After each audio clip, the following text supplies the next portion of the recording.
I'll take you for a ride on the devil's ship. I'll take you for a ride where you sink or swim. Now come with me and let this story begin. Alors, Nicolas, bienvenue. Merci beaucoup. Et je veux savoir quelque chose en premier. Tu faisais partie du conseil municipal? Oui, j'ai été élu à l'Hôtel de Ville de Montréal le 4 novembre 2001, dans l'arrondissement du Plateau-Mont-Royal avec la plus forte majorité. Jusqu'à quand? 2001? J'ai été élu jusqu'à la fin de mon mandat, qui était le 31 décembre 2004, je crois. Puis qu'est-ce que tu as vu quand tu faisais partie de ça? J'ai vu que, premièrement, les fonctionnaires de la ville, c'est eux qui contrôlent tout. Le pouvoir réel d'un élu, c'est extrêmement... Premièrement, c'est une très, très bonne question. C'est rare que les gens posent une bonne question comme ça. Pas pour te flatter, mais c'est vrai. Donc, ce que j'ai trouvé, je vous donne un exemple de comment ça fonctionne quand on est conseiller municipal. Premièrement, la différence entre un conseiller municipal et un député, c'est qu'un conseiller municipal, en plus de voter des lois qui, à la ville, on appelle ça un règlement municipal, mais c'est une loi municipale, on gère les contrats. On donne des contrats aux entrepreneurs pour faire des trottoirs, faire le pavage, on achète des autos, on donne des millions de dollars à des organismes communautaires, on gère le métro, on gère la police, les pompiers. C'est un travail qui est 10 fois plus difficile que celui d'un député qui ne fait que voter des lois et des règlements puis gérer dans son comté. Ce que j'ai trouvé, c'est qu'avant d'aller voter, on nous amène à notre maison, je vous jure, entre 400 puis 5000 pages de documents le jeudi ou le vendredi avant le vote du lundi. C'est impossible de lire ça, là. À l'époque, j'avais même pas d'enfant, puis c'est impossible de tout lire en si peu de temps. C'est-tu par exprès? Ben, je pense que oui. Je pense que oui. Et c'est impossible pour tout élu, aussi intelligent soit-il, de passer au travers de ça, de poser des questions, puis on est mis comme devant un fait accompli. Et comment ça fonctionne? Ils appellent ça un sommaire décisionnel. C'est un résumé de la position des fonctionnaires. Il y a un peu de teinte politique, là, où les politiciens influencent, mais je vous dirais, là, en tout respect, que 90% des décisions politiques à la Ville de Montréal, ce sont les fonctionnaires qui les prennent. Intéressant. Autant que ça. Et que les élus, on est comme la courroie de transmission, l'outil de propagande des fonctionnaires municipaux qui font la pluie et le beau temps. Et quand on va contre nos fonctionnaires municipaux, on se heurte à un barrage d'opposition et après, si on a réussi à les bloquer en votant soit au conseil d'arrondissement, au conseil de ville, puis on a fait passer nos idées, puis ça fonctionne, on a gagné. Mais si ça fonctionne pas, le backlash est incroyable. Les fonctionnaires peuvent tout simplement donner, ils ont tous leurs amis, eux autres aussi, ils ont leur réseau à des journalistes, puis faire couler l'information comme quoi on s'est opposé aux recommandations des fonctionnaires. Puis on s'est planté. Y a-t-il des décisions qui sont prises juste à cause que ça peut grossir le coffre de la ville, par exemple? Il y a plein de contraventions que je comprends pas. Il y a des choses qui sont illégales qui ne devraient pas être, dans mon opinion. Puis chaque fois que je reçois une contravention pour quelque chose, je pense à ça. Je dis, c'est illogique, mais la décision était-tu prise à cause qu'ils savent que tout le monde va faire ça? Alors, ils vont faire de l'argent avec ça. Il y a des décisions qui sont prises comme ça? Je crois qu'il y a un problème important à la Ville de Montréal. Premièrement, je ne veux pas m'éparpiller, mais j'ai fait ma maîtrise sur la structure même de la nouvelle ville de Montréal. Je suis un des seuls qui a fait une maîtrise là-dessus au Québec. Le méga city? La nouvelle ville, la fusion municipale ou la confusion municipale, c'est une ville qui ne fonctionne pas, qui a toutes sortes de petits arrondissements. Pour revenir à votre question, publiquement, je me suis opposé des milliers de fois ou des centaines de fois au fait qu'on ne devrait pas faire mal aux citoyens comme ça. C'est rendu une mafia des contraventions. Moi, je viens pas d'une famille riche. Je suis chanceux, j'ai bien réussi, mais je travaille comme un fou. Et ça me fait énormément de peine quand les citoyens reçoivent une contravention de 70, 80, 90 $, des affaires de fous qui déstabilisent un budget familial quand tu as des enfants. C'est le coût d'une épicerie. C'est prohibitif, c'est inacceptable. Et tu sais, des fois, c'est pas de ta faute. Là. Tu te stationnes, tu as un meeting, tu as une rencontre d'affaires où tu t'en vas te faire couper les cheveux, puis t'attends en ligne, puis il y a un retard. Tu reviens des fois 12 minutes en retard, puis paf, 80 $. On est en train de détruire les arrondissements centraux de Montréal. Puis on est en train de dire aux citoyens, on vous veut pas, puis aux petites et moyennes entreprises, on vous veut pas. Puis on est en train de bâtir la périphérie du Grand Montréal. Ouais. Il n'y a aucune vision stratégique. Puis pour revenir à votre question, c'est qui mène? Honnêtement, je pense que le seul maire que j'ai vu qui menait vraiment bien sa ville, là, j'ai juste 47 ans, c'était Pierre Bourque. Pierre Bourque, là, il travaillait comme un fou. C'était du 8 jours sur 7, des heures de fou. Mais lui, dans ce temps-là, il n'y avait pas plein d'arrondissements. Donc, quand il pouvait prendre une décision, c'était plus centralisé, c'était plus facile d'avoir une logique d'ensemble. Si, par exemple, l'arrondissement de Rosemont, la Petite-Patrie, prend une décision sur le stationnement, sur les rues, le déneigement, n'importe quoi, puis tu sais, comme dans le plateau, on avait l'administration ferrandaise, il y a comme plus de cohésion dans la ville de Montréal. C'est comme, on a créé comme un fromage suisse avec plein d'arrondissements qui ont des visions politiques différentes, puis il n'y a plus de logique d'ensemble dans la ville. Puis, alors, avec tout ce que tu dis, on va dire quelqu'un élu comme Valérie Plante, même si elle voulait faire des grands changements, à cause du système, ce serait presque impossible. Exact. Intéressant. Ça serait très, très difficile, mais moi, je doute pas que c'est une bonne personne, Valérie Plante. C'est pour ça que je dis ça, ouais. Mais je doute de sa capacité à gérer une aussi grande ville, pas parce que c'est une femme, le sexe de l'individu n'a absolument aucun lien, mais parce qu'elle change très, très souvent d'idée.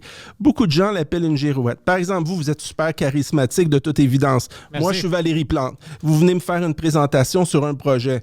J'embarque dans votre projet, puis je vous donne le go.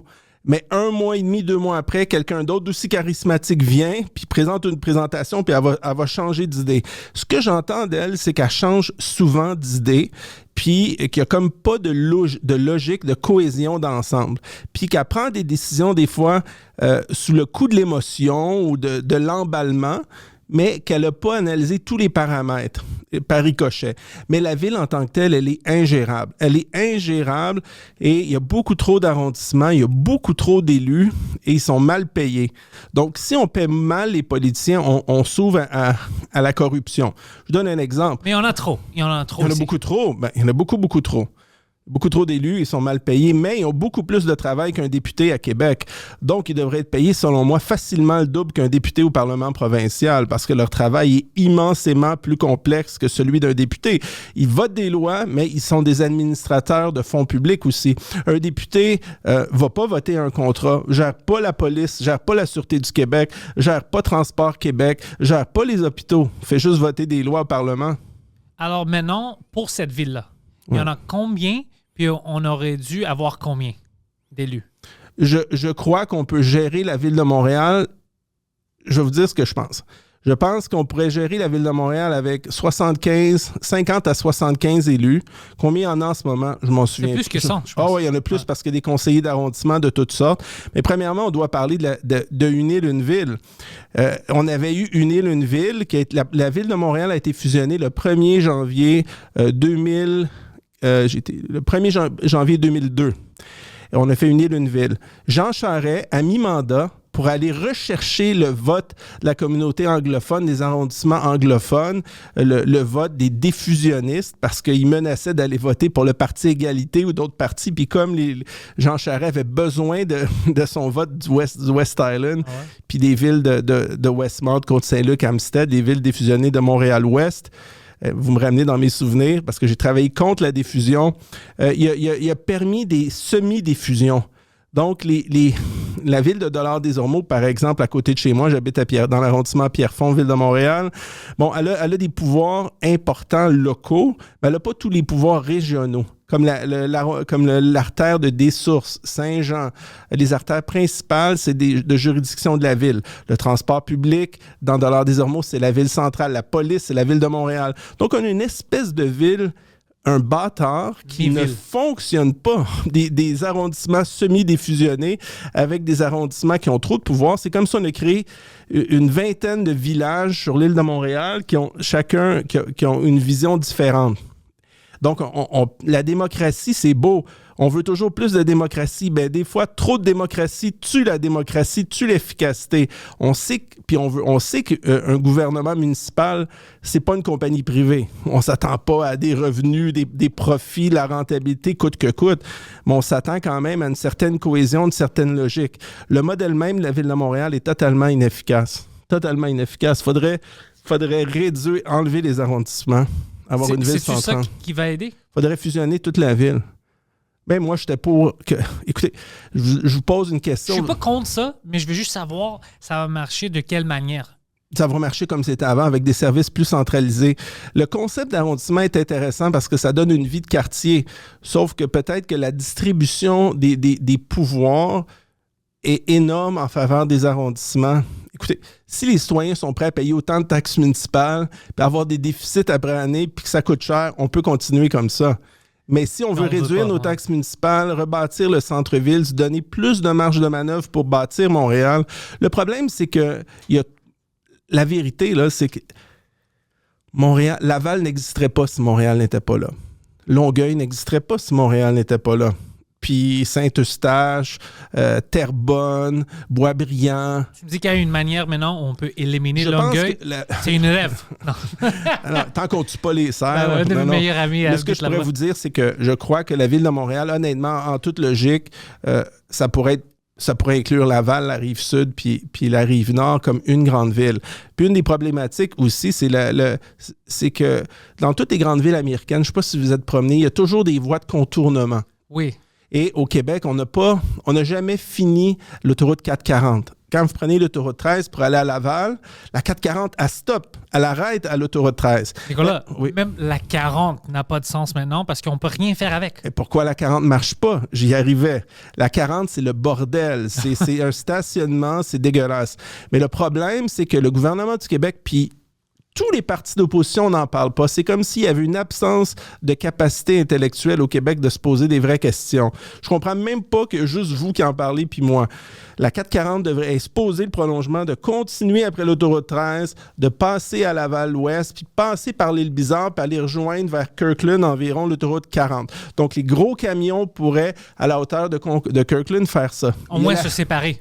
Ouais. Contourner la ville. L'autre chose, la 640, elle s'arrête aussi à Deux-Montagnes. Mm-hmm. Mais elle devrait, c'est pas large là-bas, elle devrait traverser la rivière puis se rendre autour de Hudson au cas où un peu avant, un peu après, aller rejoindre la 40 aussi. C'est pas d'énormes investissements. On l'a fait avec le pont d'autoroute 30 en partenariat privé avec l'Espagne, puis on a fait en partenariat privé le pont de la 25. Moi, je crois qu'au lieu de gaspiller des fonds publics dans un troisième lien à Québec, sous le fleuve qui n'a aucun sens, qui ne marchera pas, qui est une dépense éhontée de fonds publics. Qu'est-ce qui se passe là-bas? Parce qu'il y a plein de personnes qui me parlent de ça. Je pense que c'est pour que la Beauce puis Québec, ça marche meilleur. C'est pour ça? Je ne sais pas. Je ne sais pas. Il y avait une Puis, raison, mais je ne sais pas si c'est la je disais qu'il y solution. a un engorgement. Moi, je ne suis pas de Québec. Là. J'ai de la famille là-bas. J'ai travaillé au Parlement quand j'étais plus jeune. Je suis allé souvent, mais il disait que finalement, il y a trop de trafic le matin. Mais écoutez, on s'entend qu'ils n'habitent pas à Montréal. Le trafic de Québec, c'est une farce. Mais, Pour ouais. un Montréalais, là, je veux dire, wow, ils ont attendu 30 minutes, là, c'est la grosse affaire. Mais peut-être qu'il y a une autre manière, parce que je pense que ça coûte des milliards, des billions pour... Ça coûte des milliards pour creuser. Ils veulent creuser un tunnel sous le fleuve. Il n'y a pas une autre manière de faire ça plus facile? Je ne suis pas ingénieur, je ne l'ai pas analysé, mais je veux dire, moi, je veux parler comme Montréalais. Ouais. Je ne l'ai pas analysé, mais je sais qu'il n'y a pas de consensus en ce moment. Même le maire de Québec, le nouveau maire de Québec, semble osciller, vaciller. C'est pas trop. Puis Régis Labaume a pris sa retraite. C'est un sujet divisif, mais je veux dire, je suis pas un expert. Les citoyens ne sont pas des experts.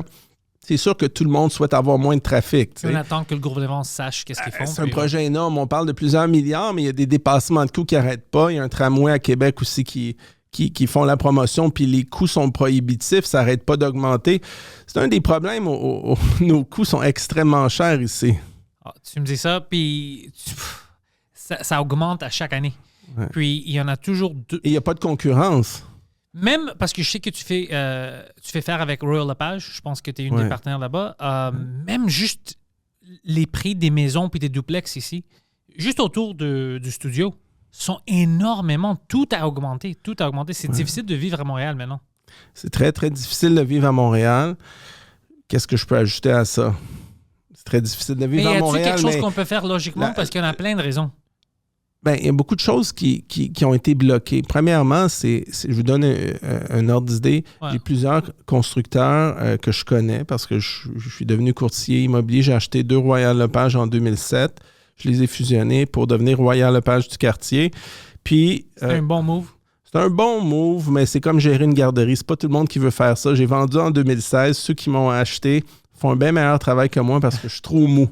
Les courtiers viennent toujours me voir. Peux-tu m'aider avec ça? Puis à un moment donné, je viens paralysé parce que tu veux toujours aider tout le monde puis tu n'as plus le temps de bien travailler. Mais votre question, elle est bonne. Mais ce que je peux vous répondre, c'est que la mairesse Valérie Plante a rendu les processus d'approbation de projets de logements locatifs, de condos, de maisons de ville extrêmement compliqués. Taxes sur taxes, taxes pour le REM. C'est rendu que quelqu'un qui fait un projet doit faire du logement subventionné pour la classe, pour les pauvres. Je veux dire, ça n'a pas de calice de bon sens, excusez-moi de sacrer, ça n'a aucun sens d'imposer le fardeau à des promoteurs privés d'héberger des gens à loyer réduit. Ça n'a aucun sens. Moi, si j'étais elle, j'achèterais des terrains, puis j'y construirais les immeubles. Je ferais un deal avec le gouvernement du Québec, avec la CHL puis les compagnies de gestion municipale. Je veux dire, il y a moyen que la ville fasse ses propres habitations subventionnées. Pourquoi demander au secteur privé de faire la job du secteur public? Mais avec les droits que la ville en a, on va dire que demain... Je donne un exemple. Il y a au moins, mettons, 40 000 unités qui sont bloquées en ce moment parce qu'elles ne débloquent pas. Mais si on rajoute 40 000 condos, logements, là, ça va avoir un impact à la baisse sur les prix. T'as raison. Hein? Mais ça bloque ça pendant 2 ans, puis ça prend 2 ans avant d'avoir un permis, puis le processus est compliqué. On envoie les constructeurs sont rendus qui vont... Je ne sais pas. C'est pour ça que je pense, si ses mains sont serrées, elle peut rien faire. Je peux vous amener 5 personnes pour faire des entrevues avec vous, des constructeurs, puis qui sont exaspérés, qui en ont ras-le-bol, puis ils vont vous exprimer la lourdeur du processus municipal. Mais c'est juste qu'on a la face. On dit, OK, c'est Valérie Plante. Mais à cause que le système est déjà brisé, j'ai une pensée que peut-être...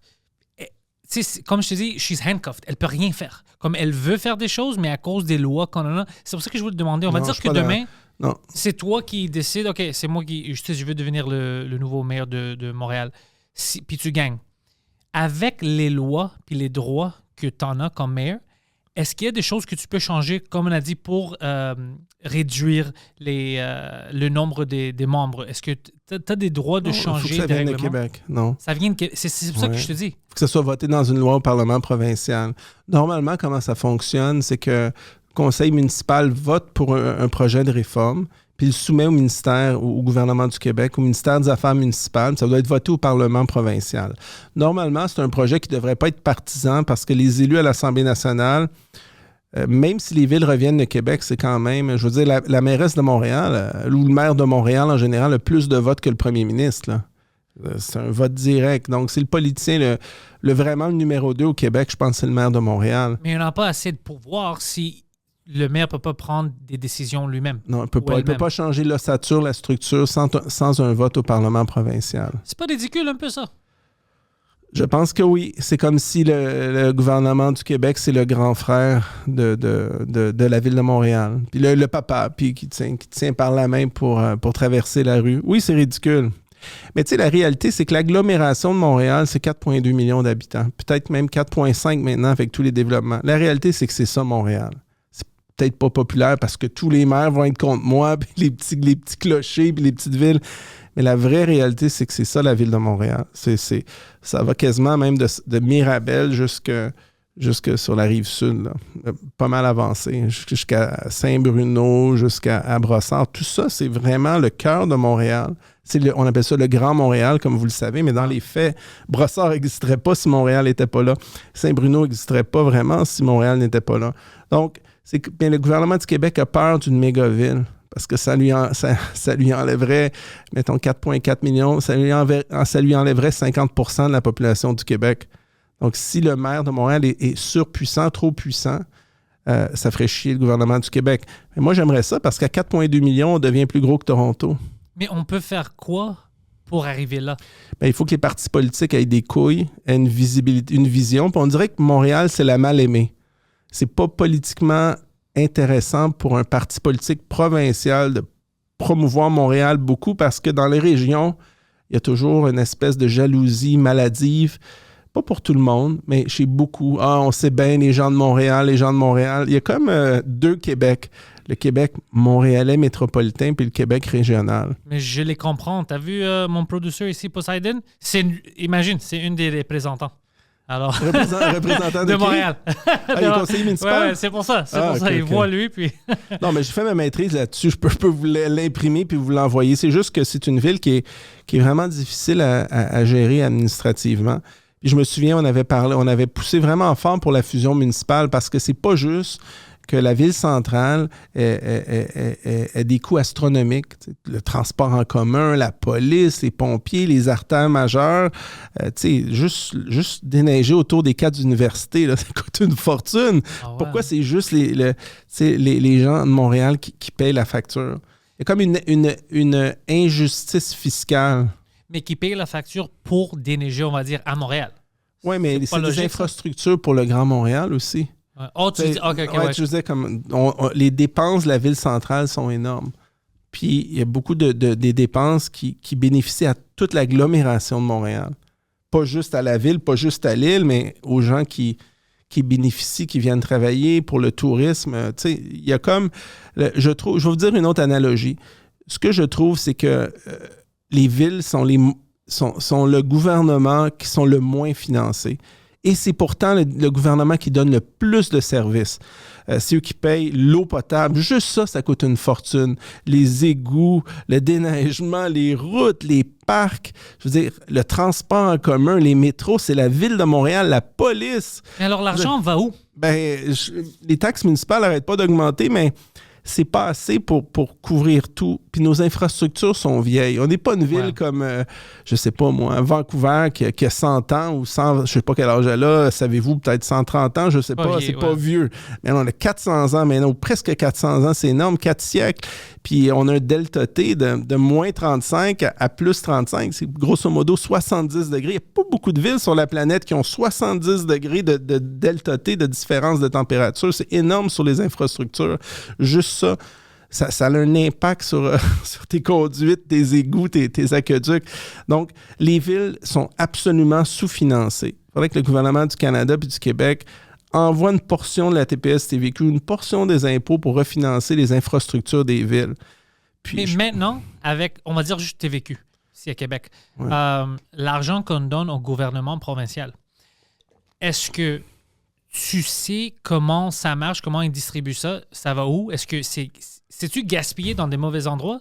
Écoute, je ne sais pas. Puis, j'ai pas étudié ça avant de venir, mais l'allocation même, je me souviens plus ça fait longtemps que je ne travaille plus comme conseiller politique d'un ministre au gouvernement du Québec. À l'époque, on appelait ça, je pense, ça allait au fonds consolidé.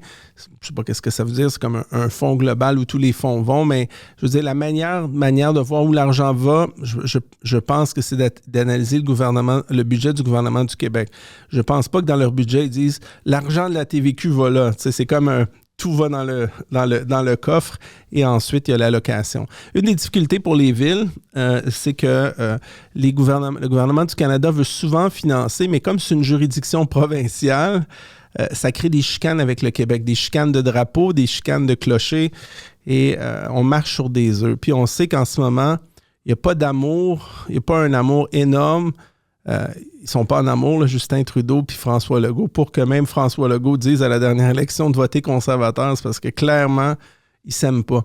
Donc, c'est pas facile. Mais aujourd'hui, ils utilisent les mêmes stratégies de division, alors je pense qu'ils sont devenus amis. Je pense qu'ils sont les plus pro. Ils ont la même stratégie par rapport au coronavirus. Sur ça, ils se rejoignent parfaitement. Parfaitement. C'est inacceptable, mais on va parler de ça plus tard. Merci de me parler de la ville. Écoute, je ne suis pas venu du tout ici avec l'idée que j'allais avoir des questions là-dessus, mais c'est très intéressant. Je suis vraiment curieux parce que tout le monde, tu sais, on se plaint. Mais la vérité, c'est que je ne connais pas les détails.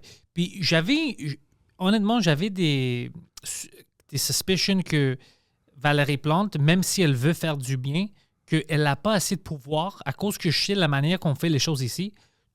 Tout est, tu sais, confusant, vraiment comme clusterfuck. C'est tout connecté, puis c'est pas connecté. Tu as du pouvoir ici, tu n'as pas de pouvoir ici. Alors, je dis, même si quelqu'un rentre avec toutes les meilleures intentions, le système est fait pour qu'il ne peut rien faire. Oui, sur plusieurs aspects, c'est vrai. Mais je pense que elle a déjà fait un mandat. Ouais. Elle a déjà vu ce qui marche pas. Ce que je ne comprends pas, c'est qu'elle ne soit pas allée voir le gouvernement du Québec avec une série de modifications pour améliorer le fonctionnement de la ville, la structure de la ville. Puis ce qu'elle peut faire, c'est une fois qu'elle a elle a fait des caucus, des réunions avec les autres élus, puis même ses fonctionnaires pour voir comment on peut améliorer la structure de la ville. On peut le voter au conseil municipal, au conseil de ville, et ensuite le déposer à l'Assemblée nationale, puis demander au ministère des Affaires municipales puis au gouvernement du Québec de l'approuver. Ça, elle ne l'a pas fait. C'est parce que peut-être que ça ne tente pas, peut-être que c'est trop compliqué pour elle. Je ne pense pas que c'est un parti qui est très visionnaire. Je pense que c'est un parti qui est réactionnaire. Ils parlent beaucoup, mais ils ne font pas grand-chose. Ouais. Ils ont surcompliqué l'émission de permis au centre-ville pour les grosses tours et tout. Pourquoi? Encore une fois, je devrais inviter des gens, mais à l'époque, c'était un processus d'environ 1 an. Puis là, on me dit que c'est un processus de 2 ans, 2 ans et demi avant d'approuver une tour de 30 ou 40 étages.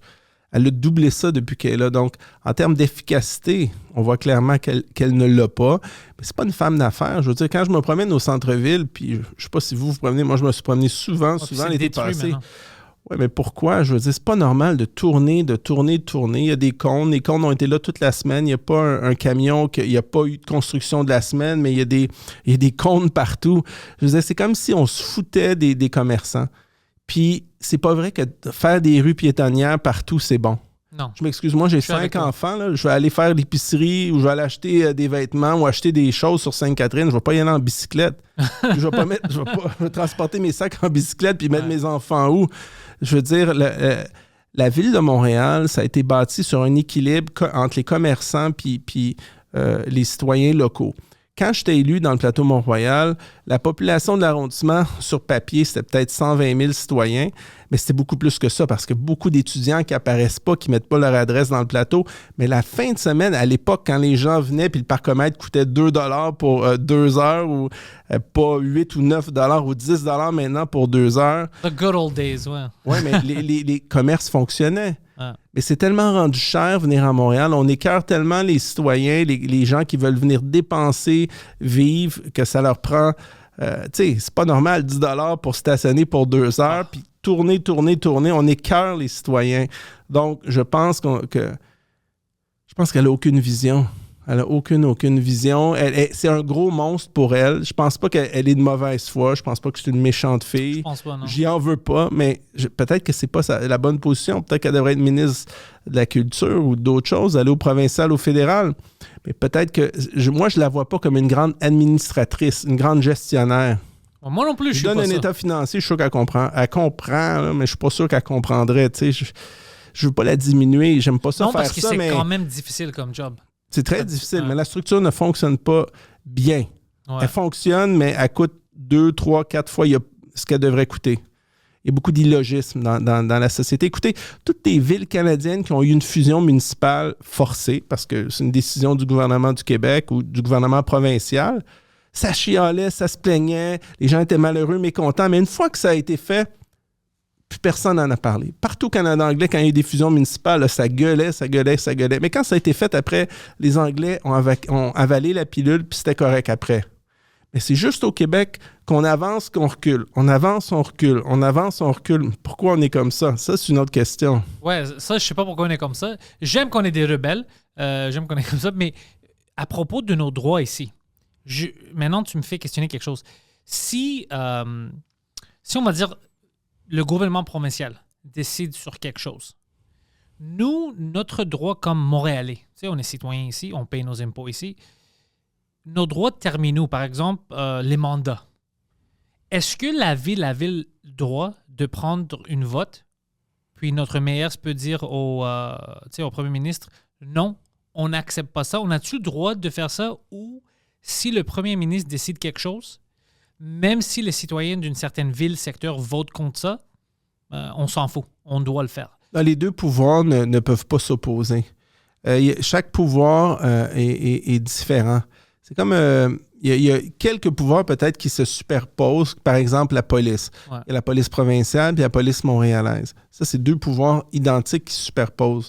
Mais au niveau municipal, il n'y a pas tellement de pouvoirs qui se superposent.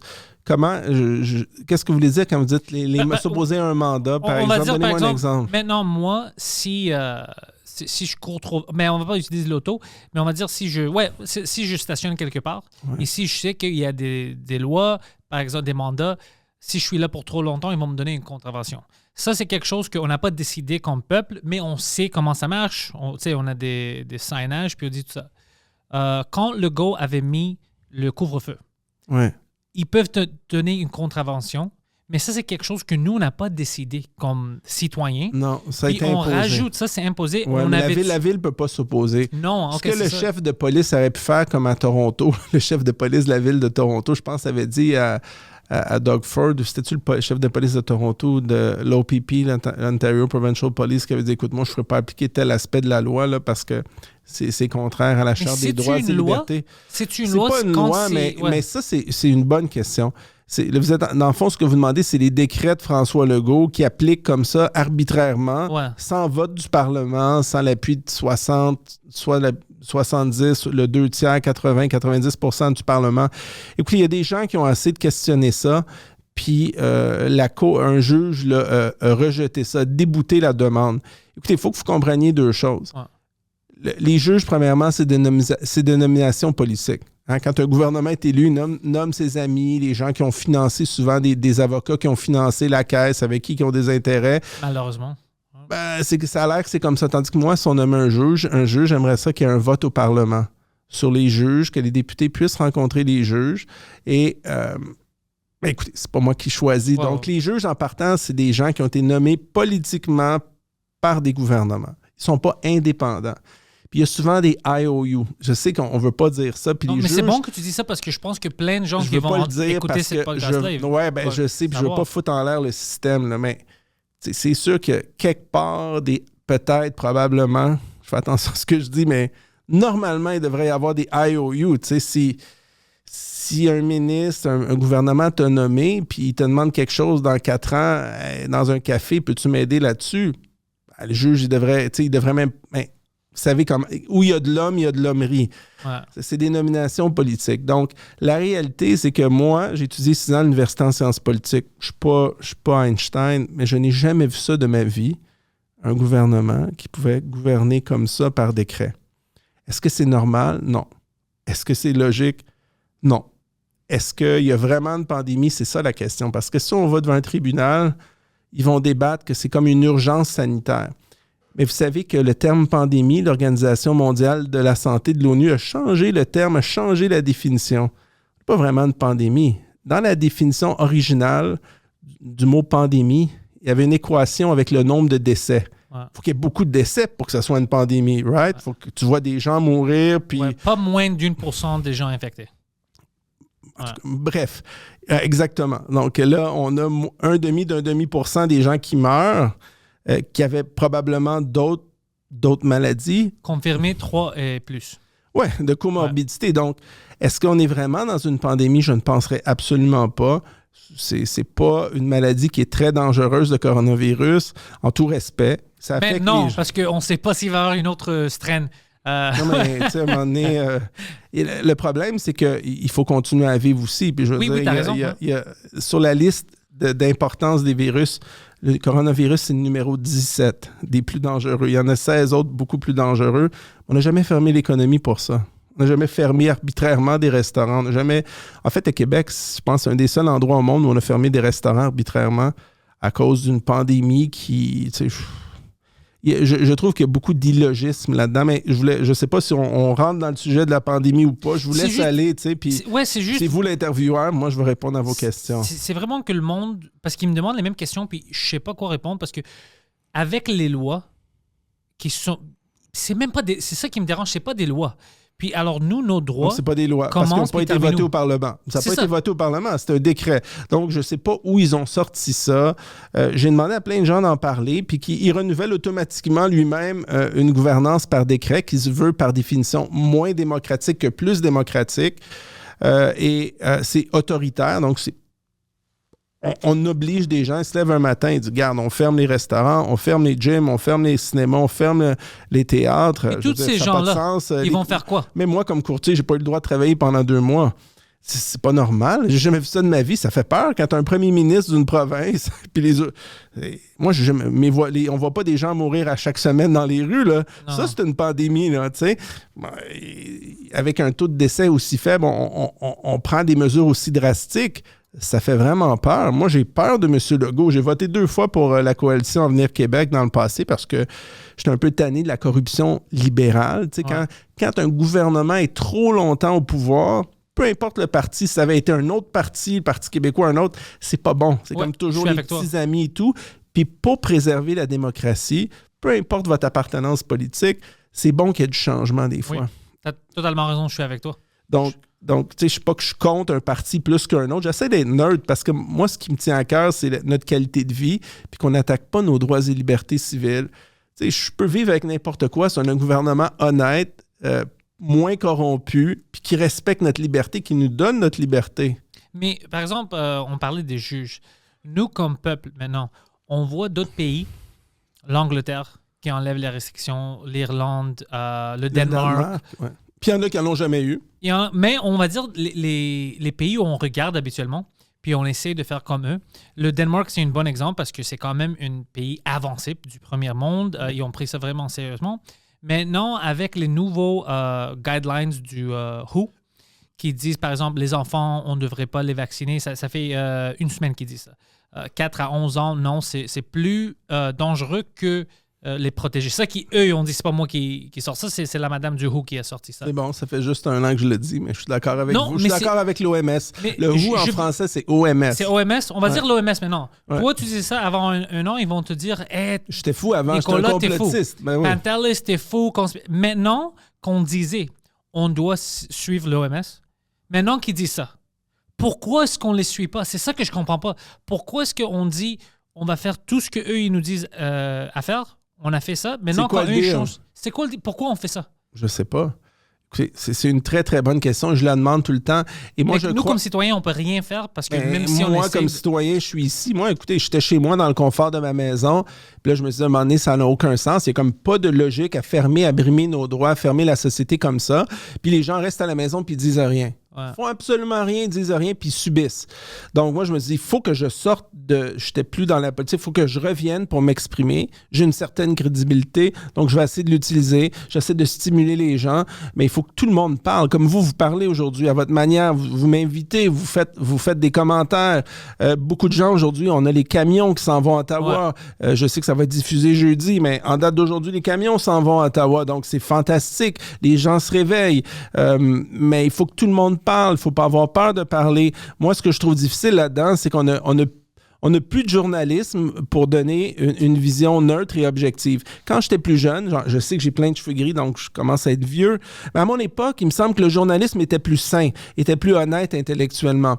Oui, il y a toujours la vision gouvernementale, mais des fois, les journalistes, je me souviens, posaient des questions. Le gouvernement dit ça, mais c'est peut-être parce qu'il y a tel enjeu derrière ça, il y a telle problématique, puis c'est à cause de ça qu'on dit ça. Aujourd'hui, les journalistes, on dirait qu'ils font juste copier-coller des communiqués de presse. Ouais. Ils lisent des communiqués de presse puis ils ne se posent pas de questions. Pourquoi maintenant?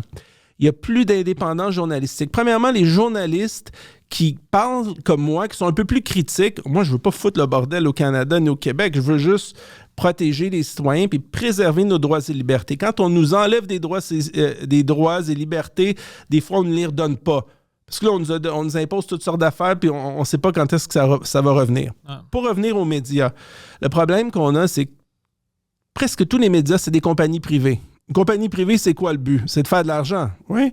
On a vu plein de compagnies de médias traditionnels, dont Québécois, qui sont allés se plaindre au CRTC à Ottawa, qui contrôle le Conseil de la radiodiffusion et des télécommunications du Canada, l'organisme semi-judiciaire qui contrôle la radio et la télévision au Canada et les téléphones cellulaires. Plusieurs gros joueurs de la télévision sont allés voir, dire, écoutez, ça coûte tellement cher produire des émissions, puis tous nos revenus publicitaires sont en baisse à cause de la compétition de Netflix, de plein d'autres joueurs d'Internet, des podcasts comme toi, qui leur font mal, de pas la même structure qu'une station de radio qui coûte une fortune, mais tu leur fais mal parce que tu es très populaire. Donc, ils se plaignaient. Donc là, quand la crise du coronavirus est arrivée, puis que le gouvernement s'est dit... En anglais, there's a good crisis. Don't let a good crisis go to waste. C'est ça. Don't let a good crisis go to waste. Donc, ce qui veut dire en français, puis ça, c'est une expression des services secrets. Quand il y a une crise importante, on va essayer de voir comment on peut pas s'en servir pour apprendre de cette crise-là, puis tester plein d'affaires. Fait que là, le gouvernement du Québec et du Canada a commencé à dire il y a une urgence, on va essayer de devenir... Je crois qu'il y a beaucoup d'électoralisme là-dedans. On peut peut-être s'en servir pour monter dans les sondages, peut être très, très populaire, puis se montrer comme des vrais défenseurs des citoyens. On va acheter 100 millions de vaccins, on va faire ça, on va faire ça, on va faire ça, on va donner des chèques aux gens, on va donner une pension à chaque mois. Tu sais, en faire plus qu'il faut pour monter dans les sondages. Parce que tout le monde aime ça recevoir des chèques. Même dans ma belle famille, je ne vais pas parler, il reçoit la PCU. Je vais voter pour Trudeau, c'est le seul qui me donne l'argent. Tu sais, l'équation est simple. Ouais. Un citoyen normal qui reçoit un chèque à chaque mois ou de l'argent, un dépôt direct, il aime ce premier ministre-là, right? Ouais. Donc, on a offert beaucoup, beaucoup d'argent à des médias qui n'étaient pas rentables. Fait que là, ils se sont dit, wow, c'est la manne, on a trouvé le trésor du bateau perdu dans les Caraïbes avec plein d'or dedans. Fait qu'ils reçoivent des chèques astronomiques. Pour les premières fois, ils font de l'argent, ils payent leurs employés, puis ils encaissent des grosses redevances. Fait que c'est sûr qu'un journaliste qui travaille pour une compagnie privée, lui aussi a une facture à payer, son loyer, son hypothèque. Des fois, ils ont des enfants, l'école, la nourriture, sa voiture, Hydro-Québec qui n'arrête pas d'augmenter, les taxes municipales de la Ville de Montréal qui n'arrêtent pas d'augmenter, ou des autres villes. Donc, c'est la nature humaine de vouloir défendre le profit au maximum, puis des employés de vouloir garder leur emploi. Ouais. Donc, c'est sûr qu'on ne mord pas la main qui nous nourrit. Donc, pour les médias traditionnels, comme, tu sais, Bell, c'est une compagnie qui veut faire de l'argent, Cogeco, toutes les compagnies québécoises, je veux dire, c'est sûr que TVA... Tu sais comment ils peuvent faire de l'argent sans le gouvernement? Avec la qualité. C'est juste ça qu'ils ont oublié. C'est pour ça qu'ils sont fâchés envers nous. C'est la qualité, puis on est honnête. Puis c'est pour ça que le monde regarde des podcasts. C'est pour ça que mon ami Mike Ward, son podcast, c'est le plus downloadé, le plus téléchargé podcast francophone sur la planète. C'est pour ça. C'est juste ça parce qu'il est réel. On sait qu'est-ce qu'on a avec lui. Tu sais, c'est la vérité. Ouais. Eux, ils ont oublié ça. Puis ils se fâchent envers tout le monde qui ont besoin de l'argent du gouvernement. Si tu avais de la qualité, tu vas faire l'argent. C'est vrai. Il y a un autre aspect aussi, puis on voit qu'il y a beaucoup de citoyens qui se plaignent sur les médias sociaux, puis qui se plaignent des médias traditionnels, comme quoi ils sont comme les perroquets du gouvernement qui ne font que répéter les nouvelles. Donc, il y avait un autre aspect aussi. Quand vous êtes détenteur de permis du CRTC, de télévision, de radio... des limites. C'est beaucoup de limites que vous avez moins. Vos limitations, c'est YouTube, les réseaux sociaux qui peuvent... Parce qu'il y a beaucoup de censure aussi sur les réseaux sociaux maintenant. Il y a une censure non écrite aussi quand on est propriétaire de télévision ou de radio. C'est difficile d'aller contre le gouvernement. Puis même si le premier ministre du Canada a l'air très gentil, il y a toute une équipe autour de lui. Fait que si tu t'attaques trop Trudeau puis tu as des licences du gouvernement, chop tes licences. Parce que les licences du CRTC ne sont pas éternelles, sont renouvelables. Il y a beaucoup de politique. Je veux dire, même la commissaire de la GRC, la numéro 1 de la GRC qui a été nommée, c'est la cousine de l'ancien ministre Bill Morneau. Donc, M. Trudeau, il a l'air gentil, innocent, mais il place ses pions, il place ses numéro 1, ses numéro 2, ses amis, ses personnes de confiance dans toutes les organisations de sécurité nationale, même au SCRS, au Service secret, il est place du monde, Justice Canada, place du monde, il est place numéro 1 de la GRC. Donc, c'est difficile pour cette personne-là qui est une nomination libérale. Ton cousin, c'était Bill Morneau, le numéro 2 du gouvernement. Penses-tu qu'elle va l'attaquer? La GRC va l'attaquer Justin Trudeau sur toutes sortes de scandales de corruption qu'on entend? Non, jamais. Donc, est-ce que il faut essayer aussi de faire comprendre aux citoyens que la démocratie canadienne, elle peut s'améliorer. Tu vois, j'essaie d'être positif. Ouais. Devrait s'améliorer. C'est en parlant des problèmes qu'on peut secouer la léthargie, l'immobilisme, le statu quo du Canada pour l'améliorer. Et je pense qu'il y a beaucoup d'améliorations parce que c'est un peu géré comme à l'époque duplessiste, avec beaucoup de collusion. Mes amis, tes amis, ma gang, on nomme ceux-là. Tu sais, je veux dire, c'est comme un jeu d'échecs. On place tout le monde partout, un moment donné. Qu'est-ce qui arrive? On vient de paralyser. Tu sais, dans la bonne gouvernance, il y a un système en anglais qu'on dit « checks and balances ». Il y a toujours des outils pour contrôler le pouvoir, mais là, on en a de moins en moins parce que si on nomme des amis à toutes les positions de contrôle. Et parallèlement à ça, le Parlement, depuis le coronavirus, la vérité, c'est que le Parlement ne fait plus sa job. C'est pas intelligent, ça, de la part de Trudeau et de François Legault, de couper au minimum le travail parlementaire. Parce que quand le Parlement est en fonction, ça brasse. Oui, il doit répondre. Ouais. Il n'y a pas juste la période des questions, il y a des commissions parlementaires, ça brasse, il y a des journalistes. Plus Il n'y a maintenant. plus personne, puis ça bouge presque pas, puis il n'y a presque plus de Parlement. Le gouvernement fait ce qu'il veut. Parallèlement à ça, c'est encore pire. Parce que pendant que tous les yeux, puis tout l'argent va dans les médias privés, les journalistes ne regardent pas la gestion quotidienne au day-to-day, à chaque jour des gouvernements provinciaux et même la Ville de Montréal, elle a voté un énorme budget. Personne n'en a parlé dans les médias ou presque. Puis personne ne parle de ce qui passe à Ottawa. Tu sais, quand tu envoies des centaines de millions à l'étranger, là, comme Justin Trudeau le fait, c'est dur de croire qu'il n'y a pas des kickbacks quelque part. Là. Ouais. Tu sais, je veux dire, puis la meilleure manière d'être corrompu en politique, c'est d'envoyer de l'argent à l'étranger. Parce que là, on est loin de la Sûreté du Québec, on est loin de la GRC, on est loin de tout. Intéressant. Puis, j'ai une question, je veux pas. On n'a jamais envoyé autant d'argent à l'étranger que depuis que Justin Trudeau est là. Jamais. C'est un peu bizarre parce qu'on n'a pas d'argent comme pays. Ouais. Alors, ça, c'est un peu bizarre maintenant. Moi, si j'étais premier ministre du Canada, j'essaierais de baisser l'impôt des citoyens. J'essaierais de monter les pensions de beaucoup de fonctionnaires fédéraux comme ceux de l'armée. Il paraît qu'il y a plein de gens de l'armée qui ont servi notre pays, qui n'ont presque pas d'argent, qui n'arrivent pas. Avec ça, une inflation qui monte, c'est inacceptable. Les policiers retraités de la GRC, je pense que leur pension augmente de, je ne sais pas combien, 1 ou 2 % par année, même pas. Puis là, on voit que l'inflation est à 4,8 % une affaire de fou. Ça fait que si sur 2 ans, mettons, l'inflation monte de, je ne sais pas moi, 12 % mais ton salaire a monté de 4 et tu as 8 % que tu n'as plus dans tes poches pour arriver. Ouais, c'est pas des gens riches. Les personnes âgées qui reçoivent des pensions, c'est horrible. Imagine-toi la personne âgée seule, son conjoint ou sa conjointe est décédée. Puis qu'est-ce qu'on achète aujourd'hui? Je dis toujours ça, avec 100 piastres d'épicerie. Mais ça arrive, on en connaît des vieilles personnes qui ils savent pas quoi faire. Ils n'ont pas assez d'argent pour le loyer puis pour payer la nourriture. Horrible. Je suis extrêmement inquiet pour les citoyens canadiens. Imagine-toi, là, les jeunes familles, comment ils n'y arrivent pas. Pendant ce temps-là, on jette des millions de litres de lait dans les poubelles au Québec parce qu'il y a l'espèce de conglomérat des fermiers du marché du lait. Donc, ouais, c'est comme la mafia, hein? C'est pour contrôler les prix. Si tu mets trop de produits sur le marché, tes prix baissent. Sauf qu'on devrait trouver peut-être une formule où on jette pas le lait aux poubelles. Puis le gouvernement le sait, là, les familles les plus démunies. Là, tout le monde envoie un rapport d'impôt à Revenu Québec puis à Revenu Canada. Peut-être qu'on devrait envoyer un seul rapport d'impôt unifié, mais c'est un autre débat. Ça serait cool. Au lieu d'avoir 2 rapports d'impôt, mais au moins qu'on donne aux sans-abri des cartons de lait. Tu sais que le gouvernement finance ça, au moins qu'ils achètent des fermiers, au lieu de le jeter aux poubelles, le lait, qu'on fasse du fromage. Tu sais, tous les itinérants, les familles super pauvres, on pourrait leur donner le lait, on pourrait donner du fromage, on pourrait donner du yogourt avec tout ce lait-là qu'on jette. C'est un exemple parmi tant d'autres. On a jeté 800 000 poulets aux poubelles cette année au Québec. C'est une tragédie. Ça c'est inacceptable. C'est une tragédie. Moi, j'avais été premier ministre, j'aurais débloqué le conflit, puis j'aurais engagé du monde. C'est pas normal de jeter 800 000 poulets quand on a plein de gens au Québec puis au Canada qui arrivent à peine à manger. On fait rien, on dirait qu'ils sont endormis mentalement. Je sais pas qu'est-ce qui les anime, on dirait qu'ils gouvernent par sondage. Tu veux savoir une statistique fou?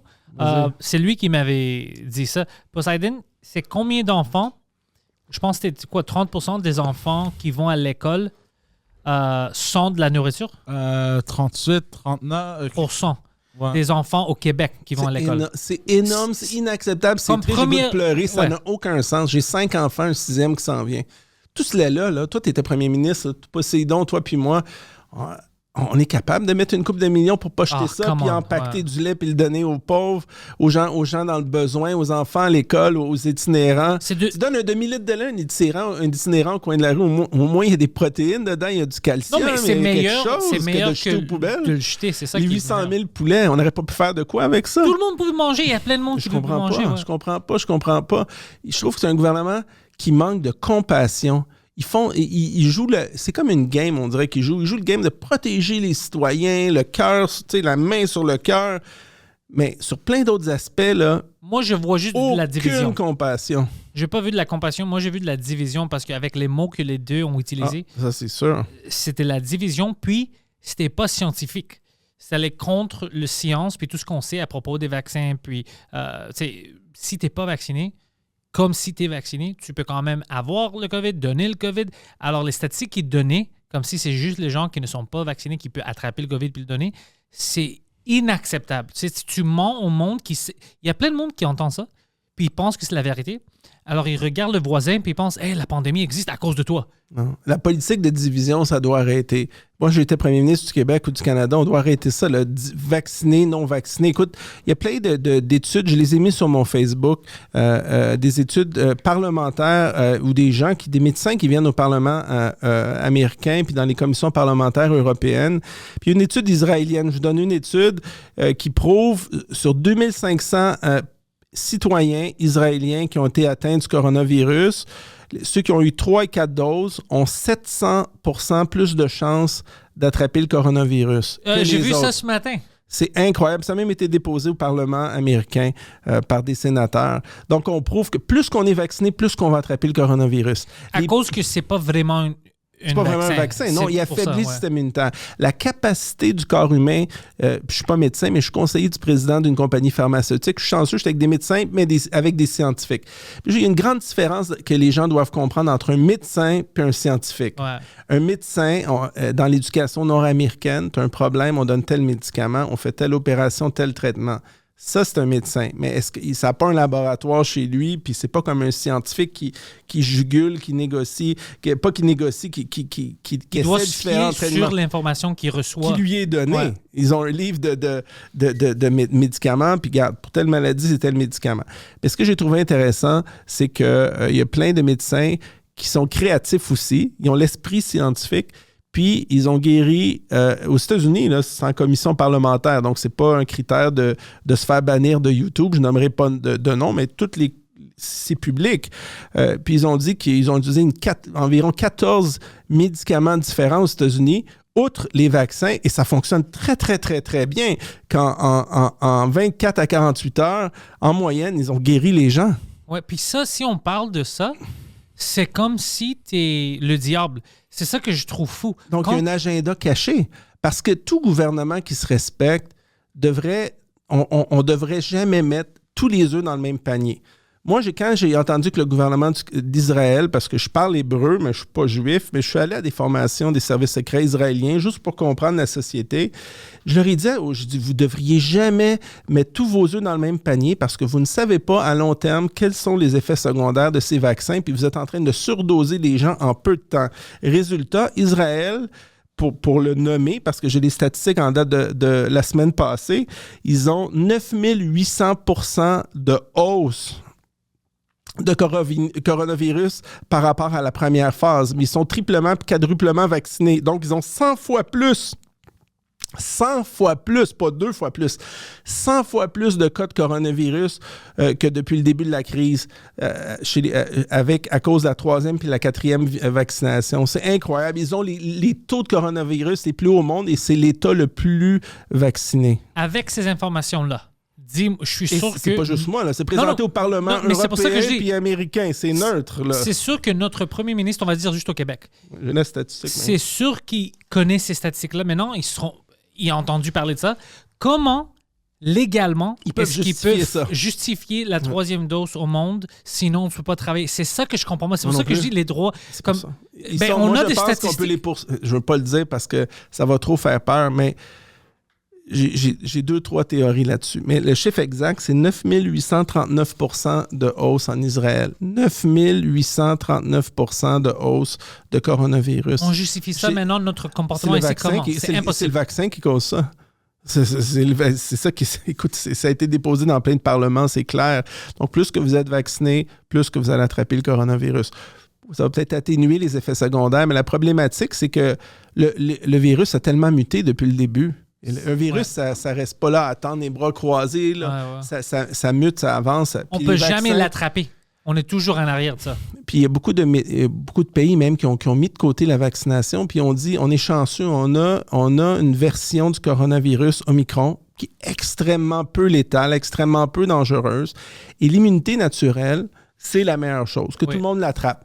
Évidemment, il faut... Et ça, c'est vrai. J'ai vu les statistiques. Oui, mais il faut toujours protéger les plus vulnérables. Ni toi, ni moi, on veut que les gens meurent. Moi, je souhaite que personne meure. Ouais. Mais la stratégie d'un gouvernement, quand on a un virus comme ça qui n'est pas très agressif, qui est pas très mortel, c'est d'aller protéger les gens les plus vulnérables. Ce que je ne comprends pas, c'est que ça a pris beaucoup, beaucoup de temps au gouvernement du Québec de sortir les personnes âgées qui étaient mobiles des CHSLD, des foyers de personnes âgées, en forçant les gens à rester prisonniers des CHSLD.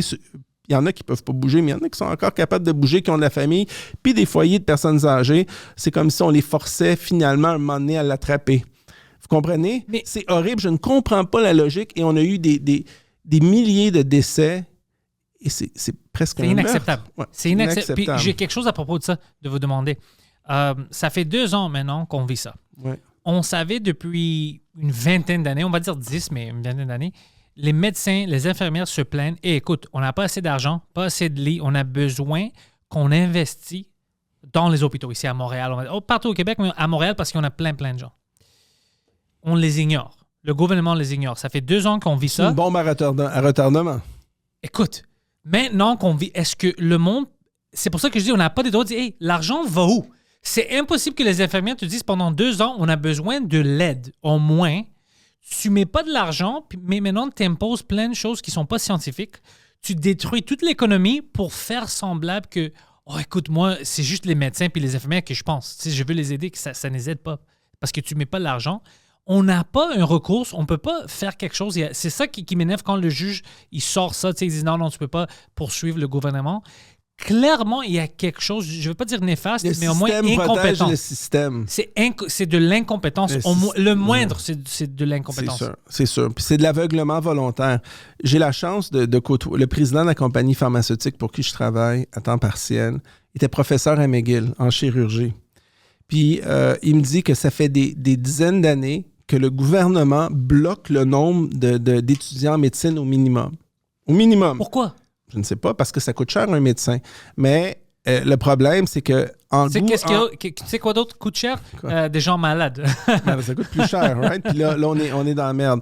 Mais si on formait plus de médecins au Québec, on n'aurait pas ce problème-là. Si on en engageait plus, à gérer toujours le système avec le minimum de ressources, quand tu as un gros rush, quand tu as une grosse demande, tu n'arrives pas. Puis là, une autre problématique qu'on ne dit pas, mais il y en a plusieurs dans la santé, je vais vous en nommer quelques-unes, puis je suis sûr que ça va vous faire réfléchir après, c'est que... il y a beaucoup de médecins qui viennent ici, qui font leur cours de médecine et qui s'en vont aux États-Unis parce qu'ils sont payés 2-3 fois. Mais le coût de former un médecin, à l'époque, là, je suis plus vieux, ça a peut-être augmenté. Dans mon temps, c'était environ 160 000 par année. C'est énorme. C'est subventionné par le gouvernement, tes impôts, mes impôts, ceux qui payent de l'impôt. Alors, si les médecins payent 4 000 par année de frais de scolarité avec les frais directs et indirects, ça veut dire qu'on fait un chèque de notre poche. Et on devrait avoir un contrat avec ceux qui étudient chez nous. On n'est pas un pays communiste, mais qui nous donne au moins 5 à 10 ans de temps. Si on est pour les former et investir un médecin, mettons 7 ans à 160 000 ou à 150 000, c'est presque 1 million. C'est 1 million qu'on met de nos poches. Puis s'ils s'en vont tout de suite quand ils sont formés, on perd de l'argent. Au moins, reste pendant qu'on forme quelqu'un d'autre. Au moins, ouais, mais tu sais, non. Au moins, qu'il y a au moins un contrat social. Si on n'est pas, parce que la médecine aux États-Unis, dans les universités, c'est 30 000, 40 000, 50 000 par année là, et plus. Ouais. Et pourquoi que nous, on finance des médecins pour d'autres pays? Deuxièmement, il y a 2 systèmes en parallèle au Québec. Puis on ne le dit pas assez. Puis dans nos lois, c'est que ça devrait être un système public. OK? Donc, le gouvernement du Québec s'est fermé les yeux parce qu'ils se sont dit, si le système public est débordé, les gens vont aller au privé, donc ça va me coûter moins cher. C'est comme une espèce de... quand on se ferme les yeux, il y a un problème parce c'est comme s'ils souhaitaient que les citoyens, parce qu'ils s'attendent trop, aient dans le système privé. Mais la différence, le problème, c'est que le système privé crée une concurrence pour le personnel, pour les employés, les infirmières, les médecins, tous ceux qui tournent autour de la médecine, tous les spécialistes. Donc, c'est une concurrence qui est malsaine parce que quand il y a les conditions de travail dans le privé, des fois, tu es moins payé, mais tu as de meilleure qualité de vie. Tu peux rentrer chez toi à 5 heures, on ne t'appelle pas à 1 h du matin, 3 h du matin, viens à l'hôpital. Puis quand un médecin gagne, mettons, 700 000 par année en moyenne, puis je vais aller gagner 50 000 de moins dans le privé, mais je suis chez moi tous les soirs, j'ai une belle qualité de vie. Ouais. Il y en a plein qui vont dire je vais aller dans le privé, n'est-ce pas? Ouais. Donc, c'est ça qui arrive aussi. Et l'autre problème qu'on a, c'est le Collège des médecins. C'est une espèce d'entité patronale qui contrôle la pratique de la médecine au Québec. Explique. Le Collège des médecins, c'est comme l'Ordre des comptables agréés. Ah, Tu OK, mais comprends? pour les L'Ordre médecins. des courtiers immobiliers, Ouais, mais ouais, pour ouais. les médecins. C'est eux qui décident de la reconnaissance des diplômes. Il y a beaucoup de médecins de d'autres pays qui ont étudié dans des bonnes universités, mais le Collège des médecins refuse de reconnaître leurs diplômes. Donc, il y Oui, a plein de médecins pourquoi? qui travaillent dans des usines puis qui Ouais, travaillent quelqu'un m'a comme dit ça cette infirmiers. semaine. Mais pourquoi? Est-ce que c'est-tu à cause qu'il vient des pays où on ne respecte pas le... où ça peut être n'importe Je qui? sais pas. Je trouve ça très arbitraire. Ouais. Très arbitraire. Moi, je pense qu'il devrait y avoir, peu importe où tu as fait tes... Je trouve que c'est très québécois comme approche de penser que si c'est pas québécois, si c'est pas canadien ou américain, c'est peut-être pas bon. OK. Tu comprends? Ouais. Donc, c'est comme ils veulent protéger le public, mais en même temps, est-ce qu'on protège le public? Tu sais, quand on a des chirurgiens, j'ai un ami, il est chirurgien, il étudie au Japon. Il n'est même pas reconnu ici. Il est rendu courtier immobilier. Japon. Ouais, Japon, c'est ouais. bon. C'est pas je sais pas, là, c'est pas la planète Mars ou Jupiter. Là, c'est un bon pays. Je comprends si quelqu'un vient et ils disent qu'est-ce que tu vas faire si quelqu'un brise Donc- son bras et ils disent du voodoo. Là, oui, je comprends. Tu comprends? Mais c'est ça. Donc, je pense qu'il devrait y avoir un processus vraiment plus facile pour reconnaître les diplômes étrangers, quitte à avoir un examen pratique puis théorique, Ouais. s'ils sont pas sûrs, mais pas rendre ça trop compliqué. Tu dois retourner à l'université, faire tes cours. Écoute, le médecin arrive ici, il a des enfants. Et laisse-le faire une mise à jour de 3 mois puis laisse-le travailler. Tu sais, je veux dire, c'est pas. Tu peux pas faire semblant d'être médecin. T'es médecin ou tu l'es pas. Puis s'habituer aux normes canadiennes. L'autre chose, c'est que le collège, je vous donne un exemple. Moi, j'avais été premier ministre du Québec. Tous les étudiants de dernière année en médecine, la dernière année, là, l'année d'après, ils sont médecins. Utilise-les dans ton système de santé en attendant, vu qu'il manque de personnel. On les utilise pas maintenant? Non. Pas du tout. Ben, je pense pas, non, parce que non. Ah ouais, J'en ai ça, parlé souvent, personne n'en parle. Donc, le Collège des médecins, le gouvernement du Québec aurait pu faire une exception, leur dire venez prêter main forte, venez nous aider dans les hôpitaux, dans les CHSLD. En ce moment, on a besoin de votre aide. Même chose pour les infirmières en dernière année d'études, soit au baccalauréat ou au diplôme d'études collégiales en formation professionnelle d'infirmières. Dernière année, venez nous aider. Il aurait pu prendre une liste de tous les médecins, toutes les infirmières qui ont pris leur retraite dans les 10 dernières années, leur faire un beau package deal, un beau forfait monétaire avec peut-être exemption d'impôts. Tu sais, quand on a un problème, on devient créatif. Ouais. Pouvez-vous venir? Il y en a peut-être qui disent, j'aimerais ça m'acheter une auto, faire des rénos dans ma maison. Peut-être je vais venir travailler 1 an, tu sais, pour aider puis améliorer ma pension. Pourquoi on le fait pas? Mais c'est ça la question de qu'est-ce que tu sais de tes connaissances, ça aide à quoi de nuire à notre système comme ça, de ne pas l'aider? Je ne sais pas. Je ne sais pas. Pour moi, ça n'a aucune logique. Et si je réponds à ça, c'est comme si je leur prêtais des intentions. Tout ce que je peux dire, c'est que c'est incompréhensible qu'il n'y a pas assez de choses qui se passent. Je comprends pas. Je donne un exemple. Ma mère est décédée en 2014 à l'hôpital juif. Puis tout le monde dans sa chambre est décédé de l'acide difficile, puis une autre bactérie résistante aux antibiotiques. J'ai demandé au directeur du département pourquoi tout le monde est mort dans la chambre. Chris il dit l'hôpital n'est pas propre. Mais c'est pourquoi l'hôpital n'est pas propre? Il dit on a plus que 80 syndicats dans l'hôpital, puis l'hôpital est ingérable. On a des griefs à chaque semaine. Un grief, c'est comme une plainte du syndicat. On est paralysé. C'est comme tantôt, je disais à la Ville de Montréal, trop de démocratie, des fois, ça tue la démocratie, ça fait que la ville n'est pas gérable. Trop de syndicats, des fois, ça fait que l'hôpital n'est pas gérable. Ouais. Même si les gestionnaires sont bons, sont compétents, tu deviens paralysé. Puis, je ne suis pas contre les syndicats parce qu'ils protègent les conditions de travail des employés, mais peut-être qu'on pourrait réduire, pas le nombre d'employés syndiqués, mais le nombre de syndicats. Au Puis moins. de sous-syndicats, puis d'organisations. 80 dans un hôpital, c'est un En peu moyenne. trop. Ouais, c'est Ça excellent. devient dur à gérer. Même 10, c'est dur à gérer, mais c'est gérable. 80, c'est comme ben, personne n'en parle. C'est comme des vérités que personne ne veut parler. Tu sais, le gouvernement du Québec aussi, il faut que tu comprennes, ils ont fermé plein d'hôpitaux. Quoi? On a fermé plein d'hôpitaux. Je pense qu'on a fermé 7 hôpitaux sur 20 ans dans le Grand Montréal. C'est que les immeubles étaient trop vieux, étaient vétustes. Ah, ouais, Mais ok. peut-être qu'on est allé un peu trop vite. Je sais pas, Ouais, peut-être qu'on aurait peut-être. pu... peut-être, c'était une autre époque. Ils voulaient fermer, réduire les services. Mais le problème, c'est que la population vieillit, elle ne rajeunit pas.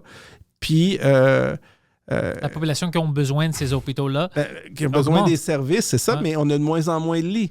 Je ne sais pas si vous avez vu l'analyse, je pense que c'était CTV, je me souviens plus, ou Global News qui disait, ou CBC en anglais, qui disait on est le pays occidental, si mettons le Québec est un pays, là, l'État occidental, parce qu'on est un État fédéré dans le Canada, on est l'État qui a le moins de lits disponibles dans les 20 pays les plus industrialisés par 100 000 habitants.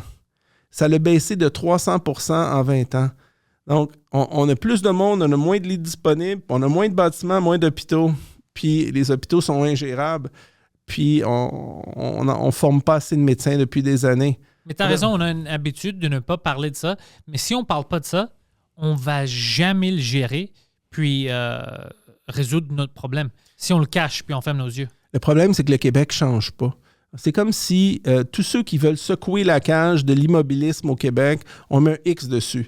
Comme moi, là, je vais sûrement me faire attaquer par le gouvernement du Québec. Ce que le gouvernement a fait quand il y a des gens comme toi ou comme moi qui brassent la cage, pas méchamment, mon but, c'est pas de foutre le bordel, c'est d'améliorer le Québec, d'améliorer le Canada, d'améliorer notre ville.